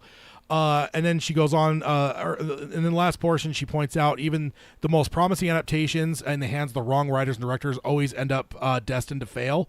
But with the right person to get behind them, we see some of the greatest films, not just in King's realm, but of all time. And probably you think of like Frank Darabont, right? Like you get the wrong director involved there. Those would not have been the movies they were.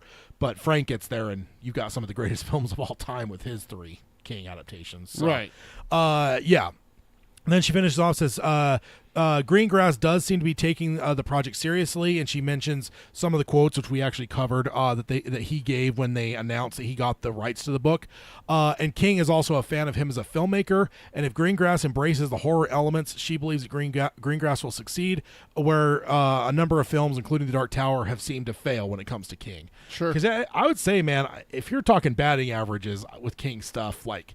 I think there's more failures than successes when it comes down, not financial, but just critically. Like there's so many things that where it's just like, God, they could have done so much better. I mean, Firestarter. It's you can go through countless examples where it's just like, I mean, The Dark Tower, Firestarter, right off the bat within the last 10 years. Yeah, that could have been better. Yeah, they could have if they had stuck closer to, like she's saying, to the source material and embracing King's horror aspects and everything like that. Great. Yeah, it would have been so much better. Not that Firestarter strayed from it, but it strayed too far from the book's DNA. Yeah, indeed. King's got a rich history of that, unfortunately. Though. Yeah. So the next one here is actually a little bit of an older one. I ended up missing this one because we had too much to cover, so I decided to circle back to it. Okay. And it's the 10 most horrifying unadapted Stephen King stories. Oh, okay. Ranked by scariness. The monkey.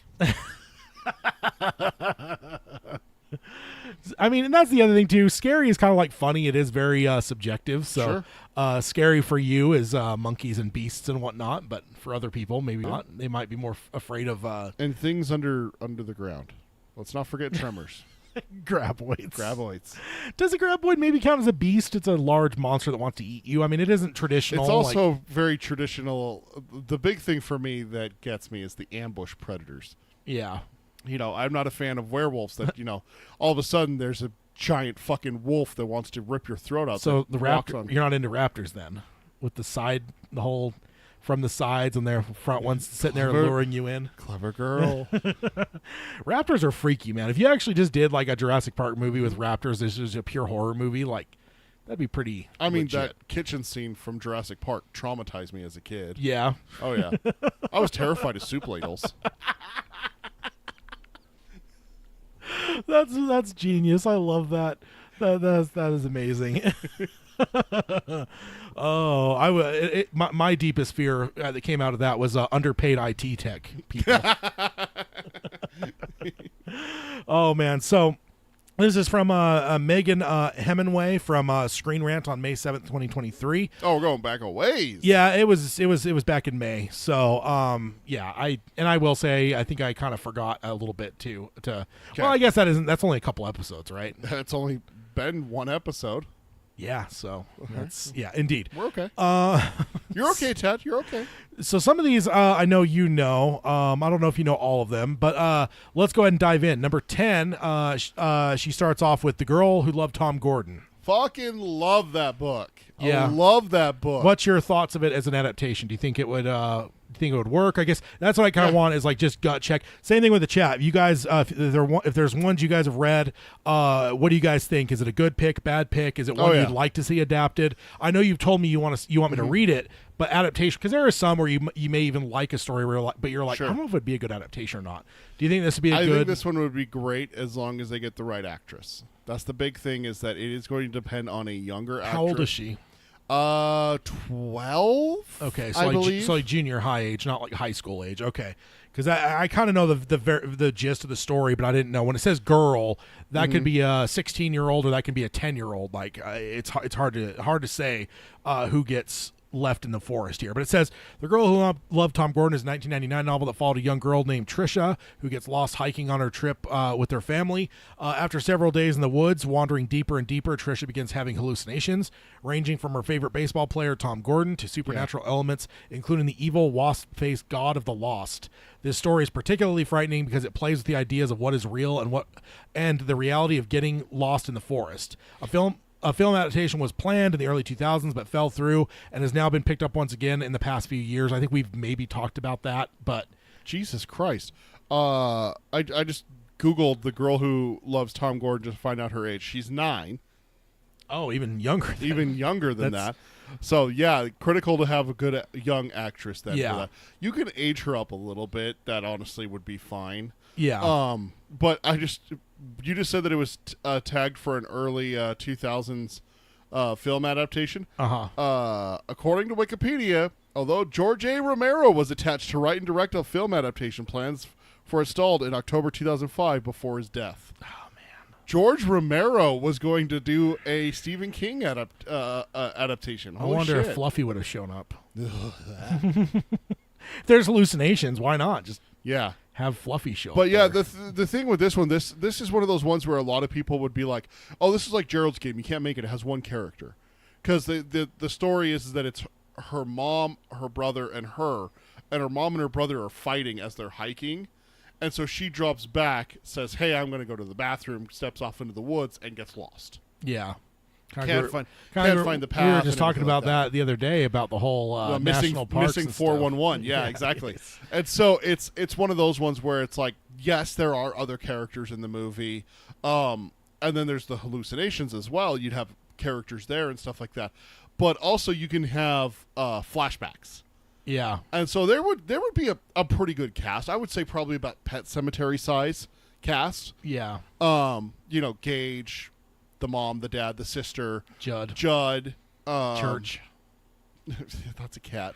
That's part of the cast. The in-laws, the co-workers. You'd have 10, 15 people in this movie and stuff like that. Yeah. But the big thing with this one is that it's a hell of a story. Yeah, so Brocky says, love the story. Don't know if it would adapt too well, though. Carol says, I read that. Little Girl Lost in the Woods could work if done right. Carol says they would most likely age her up. And then Brocky says, also an anachronism now, right? People might say Tom Who. Yeah. So, yeah, that... You could change it. I mean, it's a baseball player, so pick a baseball player. Shinhei Ohtani. You could do that. You could also do a period piece and make it Derek Jeter, who's probably the most famous baseball player of this century so far. So, even though he was into the last century, too. He was into last century, but so far this century, if you walked up to someone and say, name a baseball player. Yeah, that might be true. Yeah. That's unfortunate. But it's a pitcher, it's a closer, so if we're going to go pitcher and closer, Mariano Rivera. Yeah. So goddamn Yankees. Can't do that. King would stop it in the... It is a Red Sox closer, yeah, King would kill this thing in the cradle if he tried to make it a Yankees player. And he would be right to do so. Sorry for any Yankees fans that might be listening, but the evil empire is not one I can abide. And King, you better believe he's a Red Sox fan. But yeah, no, you're right, Baraki. But I do think that would be tough though, because now you're talking changing the title of it and stuff. Like, you just make it a period piece. Yeah, you explain, and that's part of the movie is explaining who Tom Gordon is. Yeah, that could very well be for sure. It's not exactly hard either. So a lot of people will think it's a fictional character. You know, not based off of a real player. You know what? The other thing that's funny too is maybe I delayed this a little bit on purpose, because as I'm going through this list, looking ahead a little bit, there's a lot more of these that I've read today than I read in early May. Oh, is it like got like Joyland and Colorado Kid? So and next those up ones? is Joyland. Yeah. So yes, not one I would have read. I haven't read Tom Gordon yet. So Yeah. Joyland number 9. Gut reactions here. Everyone in the chat. You, what do you Be think? a great adaptation if done correctly. I mean, Yeah. that's obviously like the asterisk next to me saying it's going to be good. Yeah. Is that this has the potential to be good? Is what I should say. Also, you said asterisk. I do have to point out. There's no way to really put it in the episode normally, but King did tweet because there was the 24th for perfect game in the history of the MLB Right. recently. And it was a Yankee. Yankee did it. King had a tweet and says there should be an asterisk next to this perfect game because it was against the Oakland A's. And then his next tweet was like, "Yes, I'm a Yankees hater." So I figured you'd appreciate it, but I didn't want to I can't put that in like King recommends or anything. But I thought it was funny because again, It Yankees works. It Yankees works. Red Sox rivalry is maybe one of the most heated rivalries in sports. So Yeah. King and It's also one of the oldest. the Red Sox sucked for so many years too that the success of the Yankees just rubs every Bostonian wrong. Or New Englander really. New 'cause Englander, yeah. I If think, you're not a fan of the Yankees, you're most likely a Red Sox fan up there. so you said asterisk, and that reminded me of that tweet. So, but Joyland, I honestly, and I love this one. I read a number of short ones here right before starting the stand for my annual stand read, which I have started, by the way. I guess we haven't announced that on this Oh, yeah. show. We are going to be discussing it later, though. Yeah, no, for sure. But I've it is now July, which means that late June's come and gone, which means that my annual revisit to Randyland and the great story of Randall Flagg has begun. But it. right before that, I did read a number of short downfall. ones, and Joyland was one of them. And I actually really enjoyed Joyland. I did Joyland, Colorado Kid, and Thinner right before the stand. And I think Joyland may have been my favorite of the three. It was And so and good. Thinner's really good too, but I really enjoyed Joyland a lot. So let's see. Carol says just say Babe Ruth and change some of the baseball stuff. I mean, most famous, baseball player ever. Maybe one of the most famous ball players of all time. So, One of the most famous athletes, for I mean, sure. yeah, you still say like that. People say that, right? Like, who's the Babe Ruth of hockey, or who's the Babe Ruth? Yeah. Like, he's like the standard thing where it's like He was the first super sports star in America, right? Yeah. And then Carol says she doesn't know baseball. Yeah, I didn't want to bring it up too heavily, but Peter said asterisk and it reminded me, and I had to throw it out there. But yeah, so Joyland, it says written in 2013, Joyland tells the story of Devin, a teenager who begins working at an amusement park called Joyland. Along with his friends, Devin tries to solve the murder of a local girl, and in turn finds himself next in the line of victims. Once again, Joyland emphasizes a more realistic human threat, such as a serial killer, and has a particularly creepy background of an amusement park. I don't know what's creepy about amusement parks. While it's closed. I mean, clowns, A tents. closed, abandoned amusement park is a creepy place, Tad. I don't know. About Just like a that. closed, abandoned former orphanage, is a creepy place. I mean, I know you'd walk in there with a pillow and a blanket and sleep oh, soundly. absolutely. But I would say that, like, if you were to, I mean, there's no carnies or clowns when it's abandoned, though. There's a lot of people that may prefer abandoned than to be lively and all that. Some people, yeah. You might know some people like that. Yeah, I do. This would certainly, and she goes on to say, this would certainly make for a colorful, intense Stephen King movie adaptation.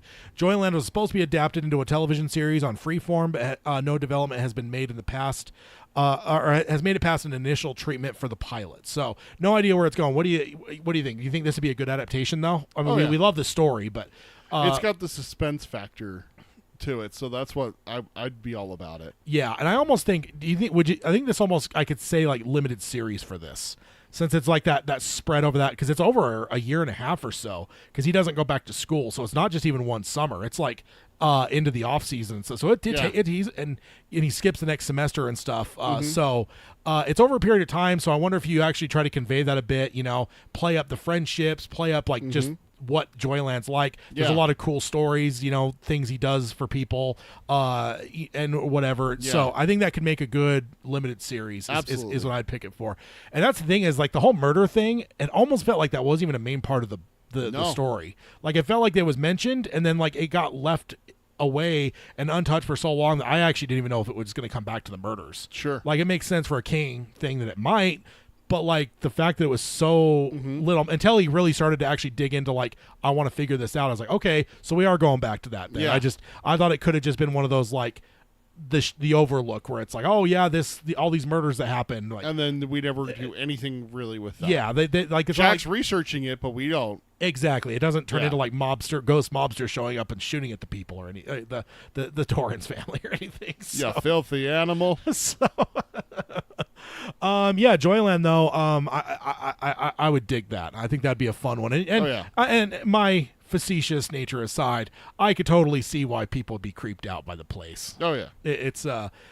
I mean, even well, I guess the cover doesn't really show much, does it? It shows the photographer, the redhead. I'm blanking on her name, and it shows whatever, but it doesn't really show like the actual like, whatever Yeah. buildings and rides and whatever. But Yeah. next one, I don't know if you've read. I know I actually read it not too long ago, and number 8 is the Gingerbread Girl. No, I haven't. Okay, this on and so starts off here. So Stephen King's The Gingerbread Girl is a novella written in 2007. The story follows a grieving mother who, during a run, stumbles upon a murderer and is quickly captured by the serial killer. So little follow up here, another serial killer back to back. Though shorter than a regular King novel, this story does not lack in intensity or fear. The anticipation and the danger of the main character make this novella an especially heart-racing story, and one that would work well in film, especially as it could expand on the protagonist's backstory. In 2018, a film adaptation corrected by Craig P. Baxley was announced, with Stephen King assisting on the script.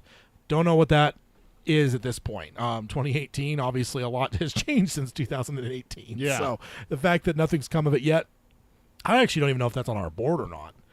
2018, we would have maybe been covering all King by then. So I don't know. I don't know if it's on our board though. According to Wikipedia, it was announced, and there's literally nothing else in the section for film adaptation. Yeah. So, and Carol says never heard of that one. And also gives us a little emoji. Thank you for that, Carol. little thinking. So I've heard of this one even before I read. I don't remember which collection it was. Just After Sunset. Just After Sunset. Well, yeah, I think it's the last short story one I read. I had heard the title of this one, probably just doing research into the show, finding lists, and it just gets mentioned a little bit. So, like, that's my favorite thing when I get into a thing is I'll pull up like the short story thing on Wikipedia and just look through the titles and see like which are the ones that I've heard of that have a little bit of a reputation. And Gingerbread Girl was definitely one where I'm like, okay. And it's funny because 9 out of 10 times as I go through it, the ones that I recognize going in are the ones that are the best ones. Like they're the ones where it's like, holy shit, this is good, and that's the way this one was. Yeah. Very good story though. Highly recommend it. The Just After Sunset. Yeah. Reason it confuses me because literally I had that one in Full Dark No Stars. And I think I maybe even have bought both of them. And the problem is now every time I want to like say something, I almost say Full Dark No Stars. In fact, right before you said Just After Sunset, I almost said Full Dark No Stars. So it is all conflated in my head. So Which you have not read. No, I have not read that one yet. Yeah. But short stories, I feel like I got to be in the mood for because they're different. Like, Yes. I love long literature. So I do too. Short story ones sometimes, I don't know. There's been a few times where I've even stalled in them where I get through like a story and a half and I'm like, nah, this isn't working right now. Which is what happened with me last time I did a short story collection. And then it's funny because then like later on I'll jump back into the same one and just fucking torch through the whole thing like fast. Like so I just got to be in the mood for it. So but yeah, I think this would be a good one. Like she kind of highlighted kind of the gist of the story. There's a little bit more to it too. I guess she does mention that it was a grieving mother. So she's grieving. She's basically exercising to like blow off steam. Yeah. And then gets captured by a dude, and you get the sense that he's this isn't his first go around. No. So it's very claustrophobic. It's very it is edge of your seat. Like it was one where I was like, good God, this is fucking intense. So yeah, I think it would be an insanely good movie for sure. So I'm down for this one. Number 7, Duma Key. I know you've read. A lot of people like that. Yeah. I do not remember it that well. Chris from Australia is a big advocate for it. I need to read this one. I mean, the problem with this year is I've got The Stand now, then I got a couple new reads, which I guess I could do Duma Key, and then Dark Tower is... You got to do Wind Through the Keyhole, too. Oh, no, yeah, that doesn't count. That's outside of the normal reading. But you still have to read it. Yeah, I'm not worried about that. But yeah, then Dark Tower rereads happening, so this is going to be a tough year to squeeze, because I do count Dark Tower as one reread, because that would be terrible to like read Gunslinger and then have to read 2 or 3 new No, books no. between. Like that would be terrible. Yeah. Especially come book 3, the end of that one. Then I had to Yeah. stop and read 3 books. That would be, or 2 books. That'd be rough. Right. So Doom McKee, it says, is a 2008 novel about Edgar Fremantle, a man who suffers a debilitating accident and relocates to an island off the Florida coast. Which I also have to point out is funny because that's Gingerbread Girl also is a Florida Keys. He became coast. obsessed with Florida there. He for a moved. bit. He has a house down there. Yeah. So that's what I was about to point out is like, I think you can almost even tell, you probably like go back and read everything and you probably figure out the point that Florida starts showing up. It's probably about the time he bought a house down even in there. 11/22/63, Jake spends time in Florida. Yeah, exactly. So It says, while there, Fremantle rediscovers his love for art, but finds that his sketches provide intense glimpses into the past and have the ability to change the future. Led by a haunting main character, Doom McKee is a complex yet satisfying story that focuses on many uncanny and chilling elements. The novel is full of traumatic incidents, mystery, and a creepy power behind art. Despite this novel's many interesting aspects, the film adaptation is yet to come to fruition. Let's see. Brocky saying Doom McKee was meh. Dean Koontz territory. Sorry. Which no, it's fine. Everyone has different opinions for sure.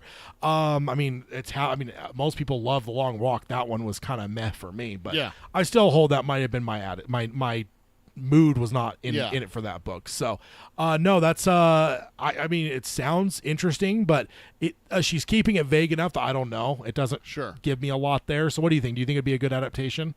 I honestly don't remember it that well.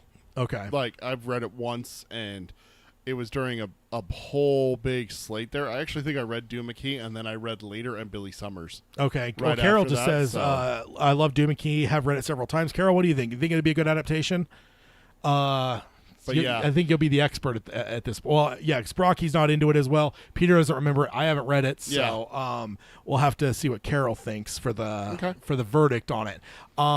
It's definitely one I want to read, and that's actually the most I think I've heard about it. I don't know if I've ever even read a synopsis of it before. Oh, really? So prepping this, that's probably the first time where I've been like, oh, that's what it's about. Okay, Yeah. interesting. So sometimes I probably should read more synopsis because I think there's times that like I don't, and like sometimes I'll read one, I'll be like, dude, I have to read this, and I'm like, so I wonder if I just went through everything I haven't read and read the synopsis and actually like That's a good idea. use actually. that to actually pick what I'm going to read rather than just like go off of other people's recommendations or whatever. Carol says yes, rated R and run with it. That's very telling as well. I mean, it's King. Yeah, but there's some King stuff you can get away with not doing rated R. Yeah, why would you want to? I mean, if it doesn't have to be, it doesn't have to be, right? But why would you want to? The only thing worse than like something that should be rated R that goes PG-13 is something that should be PG-13 that goes R, in my opinion, because sometimes you can just feel them trying, where it's like they just like have like excessive cursing in like one scene, and it's like, oh yeah, here's where the freaking screenwriter was trying to get it up to R rating, so we just had 4 or 5 F-bombs in a row, like, because then the rest of the movie nobody else talks at that level of profanity, but like one guy, one scene, it's like, okay, you can see they were trying for an R rating. Barack says, don't get me wrong, I have read a bunch of Dean Koontz, but Good King has a certain feel for it, and that ain't it. What is he? This is 2008, so I mean, there's a lot of people that feel that his writing was really different right after the accident, probably maybe the decade after the accident. I mean, I've heard that from a lot of people, and I do think he was definitely trying a lot of new things a lot more. So, no, they're definitely fine. Everyone has different opinions. Got to appreciate that for sure. Yeah. Let's see. And then Carol says, what would work with the Tad? What am I missing? Or what? Sorry, Carol, I'm not following you. Let's see what would work. Oh, like moving something up to R. I think that's the last thing I was talking about. Sorry, Carol. I'm my mind is splitting here. I'm not figuring out following what you're saying here. So while she's catching up with, because I think our delay is a little bit higher than it normally is too. I'm kind of noticing the slide changes out of the corner of my eyes. I'm having to wait a little bit for the slide So to I'm not change. sure if YouTube's changed something or if I accidentally changed a setting, because I think that everyone's getting a little bit more of a delay. What would work with that? Not Tad. What would work with that? What, like Yeah, I guess I'm not sure what. Even that, I'm not sure. Sorry. Jump between the comments and stuff. I'm losing track. Sorry, Carol. Next one. While we're waiting for Carol to fill me in on what I'm losing my mind here, and that's not a far trip. No. Let's be honest. No. I mean, if you have a range from like I don't know who's furthest from crazy you could imagine, and then Jack Torrance. What is the king that would have to be pushed to R? Oh, no, not King. I'm sorry. I'm just saying movies. I hate movies where you could tell they're just trying to make something R when it really doesn't have to be. That was especially prevalent in the early 2000s. There's a lot of movies that did that where it was just like it easily could have been PG-13. And it's like, and it's sometimes it was so obvious you could even just tell like one scene was like, oh, they just showed like a dude's head explode. The rest of the movie has nowhere near that gore. It's like if they took The Ring, which was PG-13. And they added one scene where she just screams "fuck" like 3 or 4 times to make it rated R. Yeah. Or one person gets disemboweled horribly. Yeah. But the whole rest of the movie is just creep factor. Yeah. It's not necessarily like a hard R. Yeah, and I can't think of any examples off the top of my head. I don't think there's a lot of King that I could think of that would have done that. But I think there's some King that you don't really need to go R. And I would just say go R if you need it for sure. But if you don't. Don't push it because then it feels forced. Yeah, exactly. Don't force it. Yeah. So number 6 is Revival. We've talked about this. This is another one I would not have read if we had covered this when it first came out because Revival is fairly new for me. So, before we get, I think it's Megan. Before we get Megan's write up here, what do you think? Knee-jerk reaction. Revival. I mean, we know Flanagan tried. We know that Josh Boone tried. Allegedly, according to Flanagan's Tumblr recently, there's apparently a TV show potentially in development. But what do you think? I think this is the hardest King work to put to film, and that's over Dark Tower. Having a main that's unmade because if Gerald's game even Dark Tower was made. Yeah, but even Gerald's game. Gerald's game's easier than Revival. You think? Gerald's game has a few characters, and that's its struggle point. Revival has one of the most unique things is that you have one character going from the age of like 8 to the age of like 60 something. 60 something. How do you take one character from that, and you don't just see 8 and 60, so you cast and two actors. The priest too. There's 2 characters. Yeah. The second character is in his early 20s, mid-20s. I think the second character you can get away with one actor, but the other one you'd have to have at least two, if not 3 actors. Exactly. So and going through the different time frames and where we're jumping into the story, we're going to have different costumes for the different time periods. Yeah. We're going to have different set pieces. Yeah, You're going to have different props. Sorry, the person in 1967 is not going to be able to walk around with a razor phone or an iPhone. No, so I accept what you're saying there. I guess for me, I'm looking at it from the story perspective. This would be easier to adapt. Now, if you're talking like the logistics of it, this would be an expensive fucking movie. The story of it, Gerald's game is because we have it. I can see it. Yeah, but like before it came out, Gerald's game was seen as unfilmable because it's like, dude, it's literally one, it's a kinky sex thing that starts it. 2, it's one lady cuffed to a bed the rest of the movie. Like, how the fuck is that ever going to work? Like, I mean, yeah, it's a suspense story. Like, it makes more sense to me after reading Revival. If Gerald's game had not been made, I would still rank this as least likely to be made. Yeah, because like Carol says it, they would try to make it and butcher the story. And I think like Flanagan talked about where like, yeah, and we actually even covered that directly, like what they pitched Flanagan on, right? Like the whole Frankenstein element that comes at the very, very end. Like, hey, if you want to make the whole movie about that, we'll be good with it. But he's like, I didn't want to. That's not the point of the story. Yeah, I don't want to butcher the whole thing down.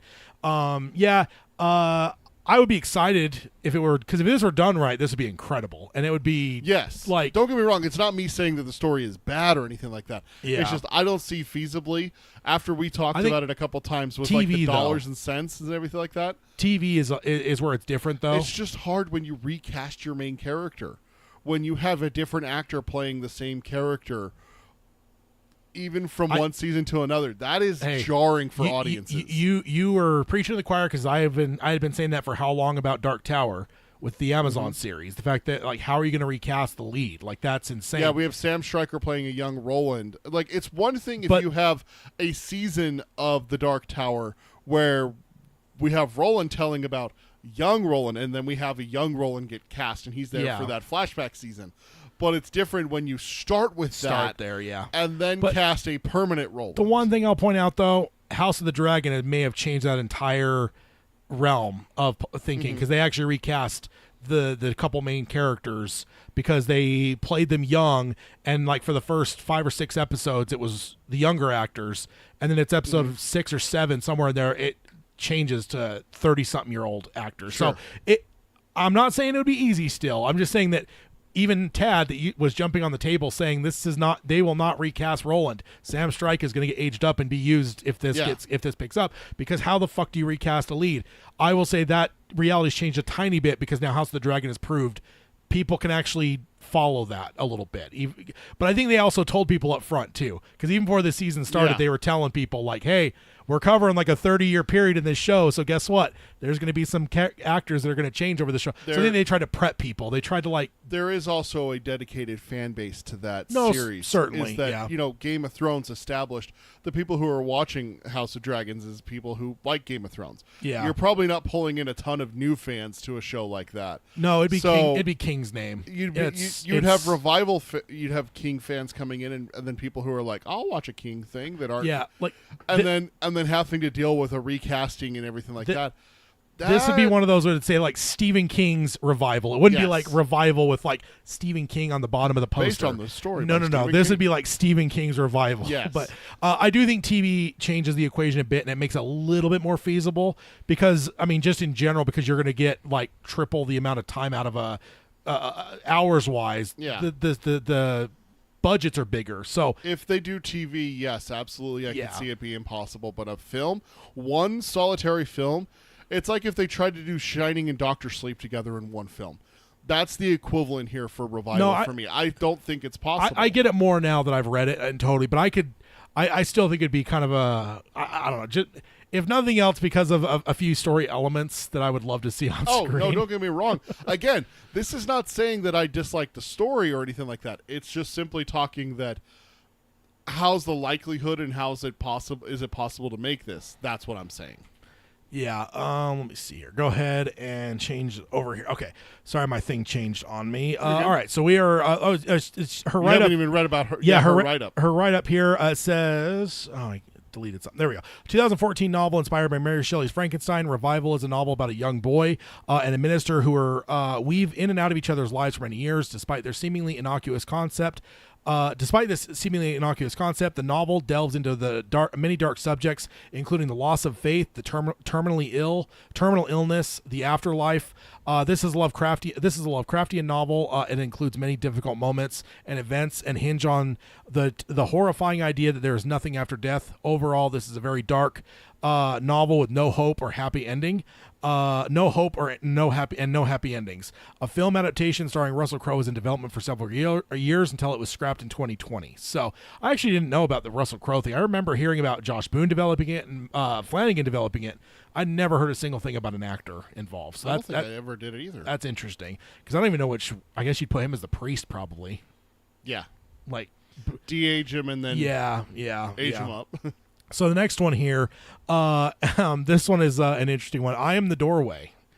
I've never even heard of this one. So the picture on it, wait till your screen. Sorry, I didn't realize the thing was so slow. I'll have to look at the settings before our next episode in a fortnight because I don't know why it's taking so long. There we go. But yeah. All right. We got your lip curls a little bit. You're just like. We got a hand with it's the classic thing. There's 3 book covers up here for you audio listeners. There's a hand with the eyeball in the middle, which has been seen several times. The disconcerting one is the middle one that looks like it's wrapped in like gauze, and then has 1, 2, 3, 4, 5, 6, 7, 8, 9 eyes spread throughout the top part of the palm and the fingers. That's ugh. So it says those. In the words of our friend Hayden, yucky. It says, though King's 1971 I Am the Doorway is science fiction, this short story certainly has plenty of horrific aspects. It follows an astronaut who comes into contact with an alien mutagen. So that's a fun word. So Venom. The main no, God no. The main character then undergoes a horrifying change as eyeballs form on his hands. All right. Not only does this story include the skin-crawling trope of extraterrestrial beings, but it also includes themes of voyeurism and the apocalypse. The main character fights for his autonomy and sanity in this truly disturbing experience that would likely leave the audiences uncomfortable and frightened. Though the story has been adapted into very short films, it is yet to reach mass audiences in a feature film form. So I'm guessing Dollar Babies has probably adapted this. So just from the element of the fact you said yucky, I'm 100%. You're like, all right, let's do it. This needs to be a full-on body horror on the same levels like The Fly. Yeah. Like, let's just make it an absolutely disgusting movie. It'd be glorious. Yeah. Next up, Insomnia. And this is like kind of like Doom McKee, where it's like the way this explains it, and that's why I applied it to maybe with Doom McKee, because I'm like, this doesn't really spoil anything. And I'm like, but if I hadn't read it, I don't know if I'd have any sense of what the fuck this book is. She says, Insomnia was published in 1994. It is exactly what the title suggests, except much more troubling. It tells of a story of a man suffering from insomnia, so severe that he begins to hallucinate. However, he wonders if this new sight may actually be a different plane of existence. Like Doom McKee, this novel has a complicated plot, but that doesn't keep it from having intense atmosphere.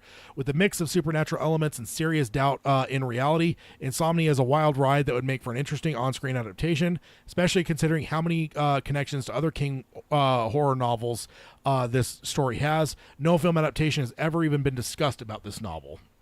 Okay. I could see it. I mean, I would hope there's no music in the movie, though.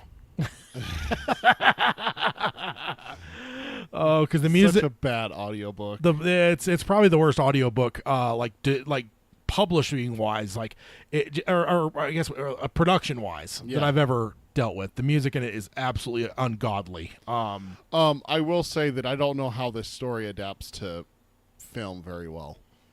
With the heavy connection to the Dark Tower, I just don't see how. Yeah. Like, what's the point of making this without the Dark Tower? I think you do it and you just lean into the Dark Tower stuff, because I think we've seen it before in previous stuff for the last like 20, 30 years where people have leaned out of the Dark Tower stuff. I think you go the opposite direction and lean into it. Even if there's not anything there to attach to it yet, still every Dark Tower fan... It could just draw in more new fans, because they'd be like, Crimson King, what the fuck is a Crimson King? What is who is that? Yeah. And then you go search it, it's like, oh, it's in this... Well, I'm going to have to go read that. I'll go watch the movie and be like, oh, yeah, that's not what I wanted. And then they read the Dark Tower, and then they Google Dark Tower or podcast, and they find us. I'm all for this. Yeah, I did enjoy this story. If you are listening to this after that happened, I want an email from you. I'm talking to future people who watched the movie Insomnia that came out in 2029, and watched they got into the Dark Tower, found our podcast, and then I want an email. They're gonna email and you're gonna be like, what the fuck are they talking about here in 2029 2030? Yeah. But no, I actually enjoyed if we haven't killed each other by then. I enjoyed this story quite a bit, despite the production errors of the audiobook. But I do think this one might be a little bit better suited for TV, because it is, I think the strangeness of it is where movies would have a hard time. Not even necessarily that it's not even a time distance thing. Like, sometimes it's just like, there's too much here. You can't do this in a 2-hour movie. Yeah. This one's more of like, TV is way better at taking swings than movies sometimes. Because movies, you got to go to the lowest common denominator. I don't say that in a negative way, but it's like, you need to appeal to as many people as possible to get a box office return. With TV, like, there's some weird stuff on, especially streaming services. You just got to make sure that you're careful not to stretch the story out too far. Yeah. And get canceled before you're done. No, I think that this would be like kind of one of those like ones where you pick your mount. Like, if it's 3 or 4 or 5 episodes and that's it. Like, just get a limited series. Yeah, get in and get out. Don't. Yeah. Because I think that there's more weird shit happening on TV, and like do you think True Detective ever could have worked as a movie? Like, something weird like that. Like, there's some weird shit going on in that thing, and I just think that like TV is like, I mean, they've done serial killer stuff like that on film before, but with as stylistically strange as that was, you don't see movies like that. Not anymore. Not today anymore. Yeah. Maybe in the 90s. Which is probably what they're trying to embrace with making True Detective. Yeah. They're yeah. making a season 4, aren't they? Yes. It has Jodie Foster. Ooh. Yeah, indeed. I'm very excited for that. So next up, we already talked about this. I already mentioned this once before on this episode, The Long Walk. Yep. This is one, even though I didn't dig the book, didn't really pull me in as well, this would be a killer movie. Yeah. This would be absolutely awesome. And terrifying too. Like, I just feel like the tension of I think the once you establish dystopian future is always a fan favorite too. It is, for sure. But then once you establish what's going on and like what these kids are facing, like what person is not going to be like on the edge of their seat, like worried about every one of these kids going through this? Like, You'd have to age them up. You can't kill 13-year-olds. I don't know. I mean, Dude. that's where you gotta go at it to upset people, man. Okay, I will say this, Tad. I'm telling you now, they're not going to do that. They won't do it. I don't know, Because the Hunger Games had that where those kids were younger and they aged them up on purpose because it's just not something that you can justifiably put out there. It's not something that people will go for. Flanagan's going to have a 12-year-old going through a lot of shit if the Dark Tower gets made. Going through it, but not getting gunned down on screen. Or even implying it. Like, that's the thing is otherwise you're going to neuter the film by not showing kids getting gunned down. Because I'll tell you right now, murdering kids with guns like that's a sensitive subject nowadays, dude. Yeah, I think. I mean, it doesn't change by aging them up unless you're making them adults. So that's what I'm saying. Is like you gotta have to age them up. I don't think that they can do kids. Then you don't. Then they're not. There's no reason to make it. If you do young adults that just graduated high school and stuff like that, no, that's the only way I can feasibly see it. No. And Carol said they age up the Game of Thrones kids too. Yeah, and it's funny too because I actually heard a behind the scenes on that where they're like, because there's a lot of shit he did in those books apparently that was done solely to kill time to age the kids up. Mm-hmm. So the show was just like, well, we can't do that, so let's just fucking get them to the age we need them to be or close to it. Yeah, and then go from there because apparently there's just like, and even some people have complained that I've seen that have read those books where it's just like there's just shit that just slogs on, and he's even said like, I need these characters older than they are right now. So yeah. I'm spending years to get there, and it's just, well, not real years is what he's talking about, but that's obviously what he's taken. It's been 12 years since his last book. Carol says, I love Insomnia, but make it good and limited like Midnight Mass. Yeah, and that's what I guess when I should specify that. A lot of this, I'm not saying like an ongoing TV show. Yeah. Usually when I say TV, I'm talking limited series because, yeah, like most King stuff, there's going to be very little King stuff that you could make that would legitimately be multiple seasons of stuff because that's most stories aren't that expansive, I guess. Even The Stand fit into a limited series. Yeah. So, unfortunately, let's not talk about that. And it says of King's many unadapted stories, The Long Walk is the most surprising because of its intense young adult dystopia. The 1979 novel explores the brutal competition in which teenage boys must complete a walk along U.S. Route 1. Except if a boy walks under 4 miles an hour, they are shot on sight. Just based on the concept, this is a high-risk, horrifying story. The boys support each other and also or support each other, also makes for a highly upsetting atmosphere. Without question, this would make for a very popular film or television series. Definitely has to be a movie. This could never. I mean, a show? Like, no. That's not unless you're going to do multiple long walks. Yes. I mean, I guess Lord of the Rings did 3 movies of people walking for even the trees walk, goddammit. 9.5 hours or whatever. Currently, a film adaptation is in development with director Andre Overdahl at the helm, which we actually covered that not too long ago, in the last couple months, I think, that they, or 6-8 months maybe, since I think, because I remember that name, because I remember diving into his filmography to figure out what else he had done. Sure. And then the second to last up is The Jaunt, which we know. That one, absolutely, yeah. And then Carol, I think, says, nope, this is a no-go in terms of probably The Long Walk. So The Jaunt, we already know is in development. We actually just talked. Didn't you just bring it up again recently? Yesterday. Oh, okay, so not on the show then. No, it was on the... We did a little thing with the Hangout yesterday, just kind of going over film and TV adaptations in the work, talking about it. But yeah, we talked about the Jaunt pretty much. We talked about it a lot yesterday. Okay. So it says the 1981 short story The Jaunt is similar to I Am the Doorway due to its brevity and shocking science fiction concepts. In The Jaunt, time travel has been invented. However, it comes with a great many risks that end in a disturbing catastrophe. Time travel? Yeah, I guess it's not really time travel. It's not time travel. Transportation. As the protagonist and his family decide to time travel to Mars, the dark history of the science quickly unfolds. The ending of the story, in particular, is highly chilling and one the audiences likely won't soon forget after experiencing it. A television adaptation is currently under development by David Erickson. Which again, I'm surprised. Yeah. I mean, I guess I could see that a little bit because it is sci-fi.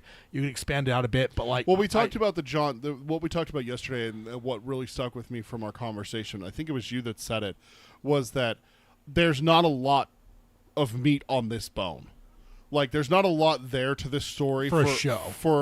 Well, no, there's not a lot there for them to swing and miss at, to get wrong. Yeah. There's literally one concept. It's the Jaunt. It's the travel long distances by sleeping while doing it. Yeah. That's the whole premise of the movie, of the short story. So they have ways that they can flesh that out and expand it and build the universe and everything like that. That's what this is different than other Stephen King works, because when you compare it to stuff like The Dark Tower or The Stand or 11/22/63 that are a bit longer, that have more meat on the bone, if you change that, all of a sudden you're handing someone expecting one thing and getting another. We just talked about The Stand and how disappointing it was for us because we expected The Stand, and they fundamentally changed characters' DNA, and story elements, elements and themes and everything like that, and it just wasn't as good. That's what I'm saying with the Jaunt, and what we talked about yesterday is that there's not a lot there. You have one thing to get right. If you get that one thing right, everything else is kind of just like expanding on it. I don't think that would be a show, though. I'm still confused by that. And not even just because, I know some people are like, oh, it's a short story. How can you make a show out of that? Yeah. But I guess for me, even just a premise, because it's like, okay, the one trip that we all know about reading that, that has to happen. But it's like, you can't do that multiple times because it loses its effect. Yes. So it's like, okay, so is it like going to be a limited series? Is it only going to be building this family and like just adding a lot of fluff to like build to that moment? Or the one thing I could see you doing is that you build up, because there's a rule with the Jaunt, and I'm not going to give it away, but there's a rule with the Jaunt that you have to do something while jaunting, for lack of a better word. We already said sleeping. Okay, You said it earlier. I'm sorry, I didn't mean to spoil it. But so you have to sleep while you're going through the Jaunt and everything. So what you do is you harp on that. You harp on that so that the audience gets to feeling like, well, I got to see what it's like not to sleep. I got to see what happens to someone who doesn't. And that's what you build up But doesn't this feel like a movie? I could very easily see it as a movie. Just what you're talking about there. Yeah. Establishing the idea, what the Jaunt is, set the stage of the family, show it working right a number of times maybe, and then you get what happens. That feels like a 2-hour movie to me. Like a show, this has perplexed me since they announced it. I don't get it. Like I get it's a sci-fi thing, but it's like the cherry of this story you got to do once, because if you do it more than once, you're gonna it'll overstay its welcome and it won't have the same effect. Yeah. It's like The Mist. The Mist can happen one time. Like if it were a show and there was like multiple people and then multiple people ended up suiciding, it just different things. Like there's one guy and these guys in the store and they're here, but there's this other people that were in a shopping mall and they do this, and like there's these people who were in a movie theater. It would water it down. So that's the only thing. I just don't get it. I mean, we'll see. Hopefully Dave has something in mind that's good. Carol agrees with you and says movie. Yeah, it feels like a movie to me. Which is funny because we talked about the monkey being a better thing for a TV show, and the Jaunt is being made as a TV show and the monkey's being made as a movie. Yeah. So it's interesting that is because the monkey kind of flopped. The monkey be a good one because you just see it going through like generations. Exactly. It's different characters and everything like that. Maybe it jumps from one family that it's wiped out to the next one at a garage sale or an estate sale or something like that. Yeah. Carol, that show was awful. We don't talk about Sentient Mist on this show. Sentient Mist. And then the last one, so stupid. I could totally see why it's on the list. Probably the scariest, but it's one that'll never happen. And it's Rage. Oh yeah. Obviously a book you can't even buy anymore. It was let go out of print, so or allowed to go out of print. So then it'll never happen. But I will read it since she wrote it here. She says, despite being one of King's most disturbing novels, the concept of rage makes it a controversial choice for an adaptation, and ultimately is the reason the book has been taken off the shelves. In 1977, Rage tells the story of a teenage boy who takes his math class hostage with a pistol. The story is incredibly tense and definitely offers a terrifying yet sadly realistic scenario, although the story would likely make for a relevant and horrifying adaptation. King has allowed the book to be taken off the shelves because of the ways it has directly inspired school shootings. Therefore, this controversial King novel will likely never get adapted at any point in the future, which is true. But I guess to her point, if she's talking about unadapted things ranked to the most scary, yeah, this is scary because it's real world. Yeah, exactly. But no, that's we actually ended up going a little bit longer on the news than I thought. So. Let's go over to odds and ends. We have got a couple things here. First one, Billy Summers paperback just came out last week. Apparently, I'm learning from the internets, it actually has an excerpt for Holly. Really? So if you have not read Billy Summers yet, please go to a bookstore and buy Billy Summers, because one, it's an incredible fucking thing, but two, if you're also jonesing for Holly that isn't coming out for another 2 months and you want to taste, it sounds like there's an excerpt for it in the paperback edition of Billy Summers. Yeah, absolutely. So let's see, and then Carol says to the topic, art imitating life at this point, and like honestly too topical. That's what she says is too topical. Oh, too topical. Oh, yeah. And honestly, like, I don't think Hollywood's ever going to allow a shooter, like school shooting type movie or show, because of the fear that it'll inspire said things. I mean, there was the Netflix show about the whole suicide thing, and they ended up actually editing the one kid's suicide out of it because they were afraid that it was actually causing real suicides. Something X number of reasons why or something like that was the name of the show. It was like 17 reasons why, whatever number reasons why was the name of the show. So yeah, there's a whole element of that that's why King doesn't have it in print anymore, let alone you'll never see like a Columbine movie or whatever, because they're afraid that it would inspire further people. The next one's kind of cool. 13 Reasons Why. 13 Reasons Why. Yeah, I knew it was a number. I never watched that one. So the next one, Funko Pop is doing a new Carrie. And it's an interesting one. It is a blacklight variant of Carrie. I don't think it is actually like reactive of blacklight, but it's like conveying her as though blacklight's hitting her. So the blood is like bright pink and stuff, and she's yellow, so she looks like a Simpsons character. But there it is. Yeah, it should pop up on the screen. No, those do react to blacklight. The way the article read, it didn't sound like it. It didn't sound like it did. I thought they did. And there was no pictures of it doing it. Which I feel like if it was actually a blacklight I've seen that pink and yellow, so I thought that it did. Oh, okay. But yeah, kind of cool. Yeah, I only have Roland, the Man in Black, Pennywise. I guess I have a couple other non-King things. Oh, and then I have the Stephen King one behind me too, up on the shelf. Yeah, I pulled up a picture of some Funko blacklight Funko Pops, and they do react to blacklight. Hopefully that one does. It doesn't look like it would though. Like in terms of like the colors don't look right, so I don't know. In this one, what's her name? The one that flies a Pegasus in Thor. Oh, Valkyrie. Valkyrie, yeah. Valkyrie is pink, and she reacts to black light. Oh, okay. So maybe it does. Pretty fun though. Hey, look, there's Carrie right there. Carrie's pretty awesome. So next up, we got Uncle Stevie Recommends. It is probably one of the biggest shows currently running, and it just debuted, I believe, on or it just about ended on Apple the first season. It is called Silo.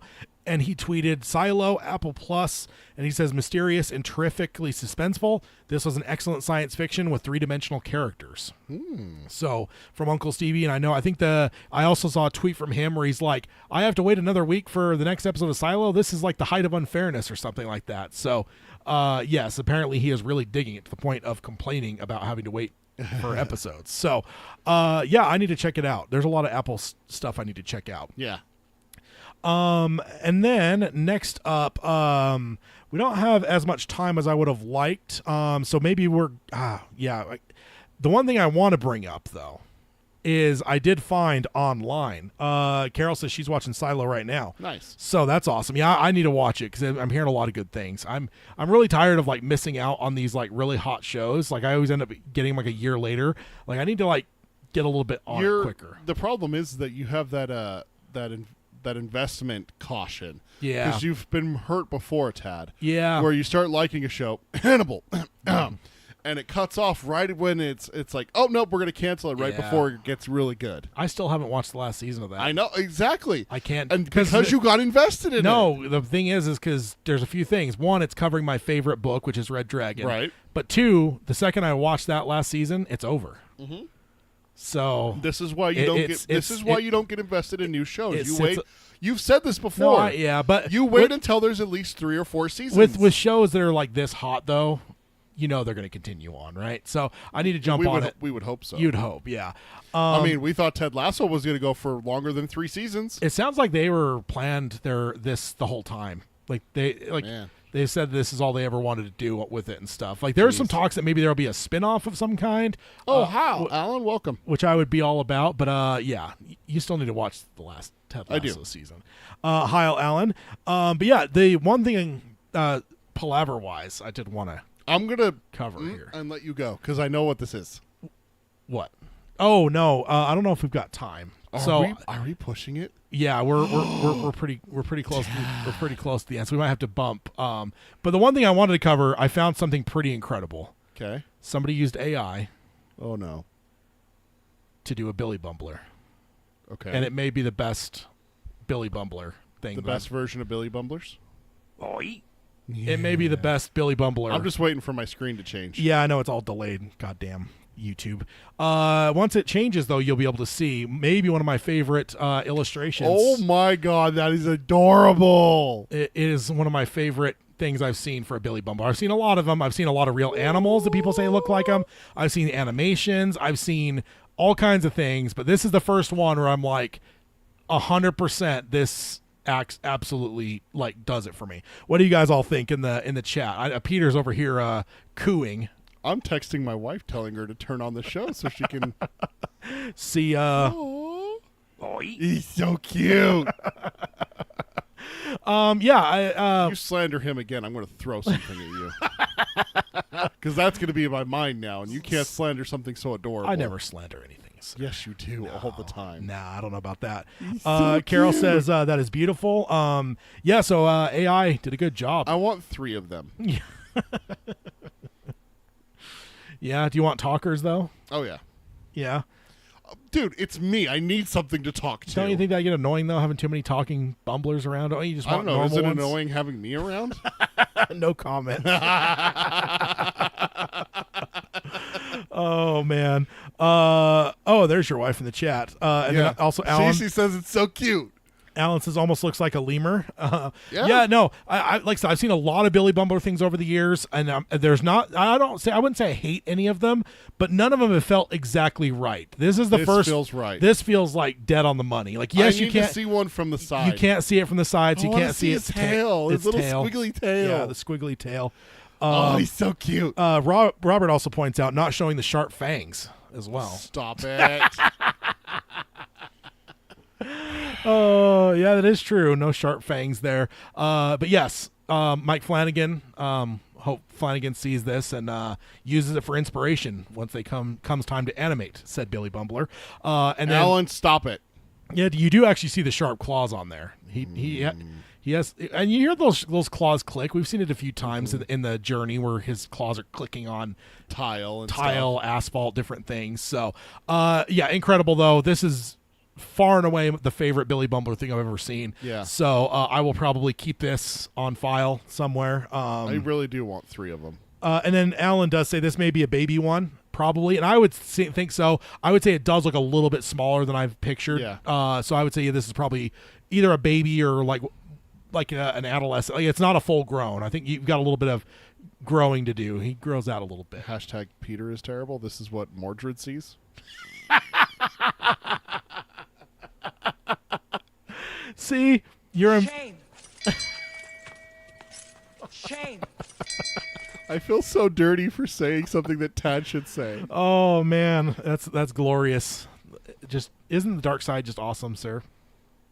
But yeah, I might keep this on file right there next to the old hobbling and the Achilles tendon cut. Can you send this to me, please? Yeah, I can do that. Okay. I could do that. I might put that as my wallpaper. That is so damn cute. But yeah, let's go ahead and hear from him there. We do have a couple topics we will discuss in a future episode. We did run out of time today. We got a little long-winded because it really didn't have as much. I mean, we had new stuff to cover, but I think our windbaggery was a little heavy today. Tangents and galore. And then, hey, that's what, well, the other thing also it's is what that we do. whenever you put a top 10 that's opinion-based, you have to understand that is going to take time. yeah, we got to talk through it. That is for going sure. to take time. Alan says Mordred snack more than a Mordred meal. And then he says Peter looks visibly upset. It's so cute. It is. Like, I really do want 3 of them. So, like, pointing out the dish rag scene God would be... damn it, Tad. Hashtag Tad is terrible. You waited till the end of the episode to earn that one. Oh, the only other thing missing is a branch. Oh!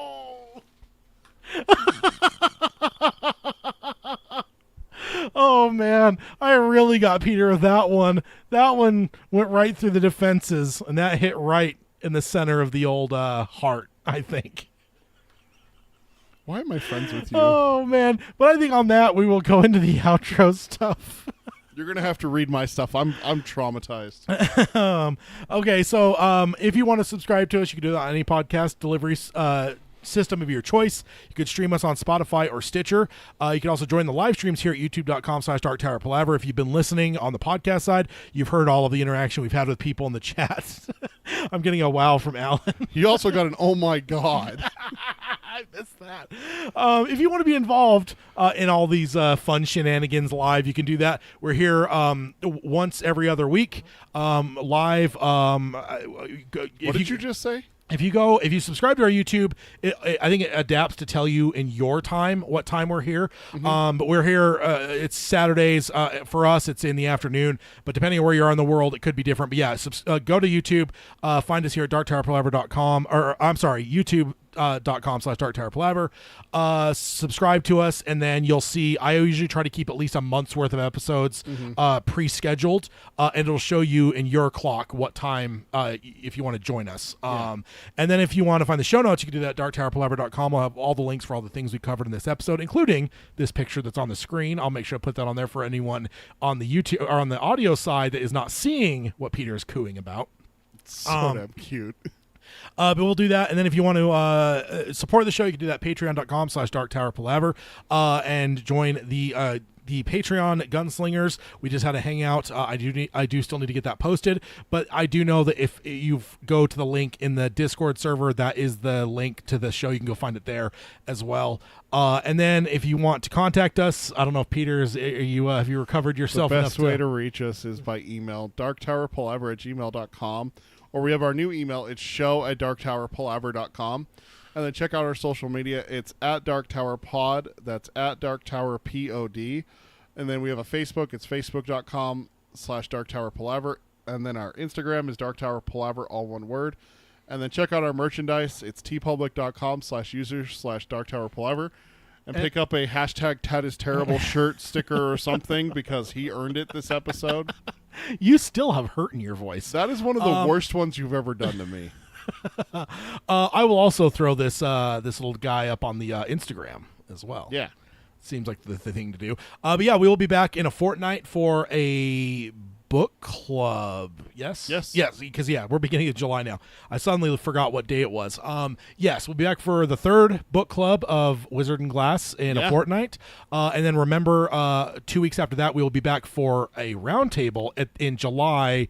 I think it's 29th is the date on that. So 3 episodes in July, 3 episodes in December.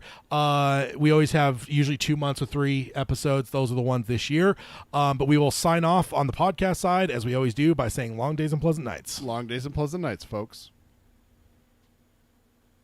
Boy. You're a All right. goddamn monster. Everyone in the chat, you guys are all awesome. Thank you all for joining us. Great conversations. Now I got to brush this off and record Geekery Abide, you asshole. Oh man, that was great. Thank you guys all for joining us. You guys have been are always awesome. Love having you as part of the conversation.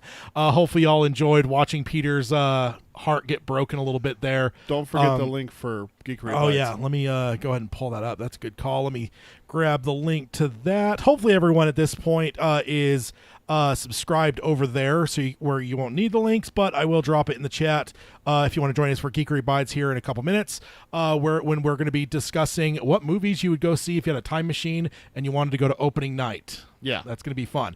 So we'll be back in just a few minutes on that show, and we will see you guys later. Bye, everyone.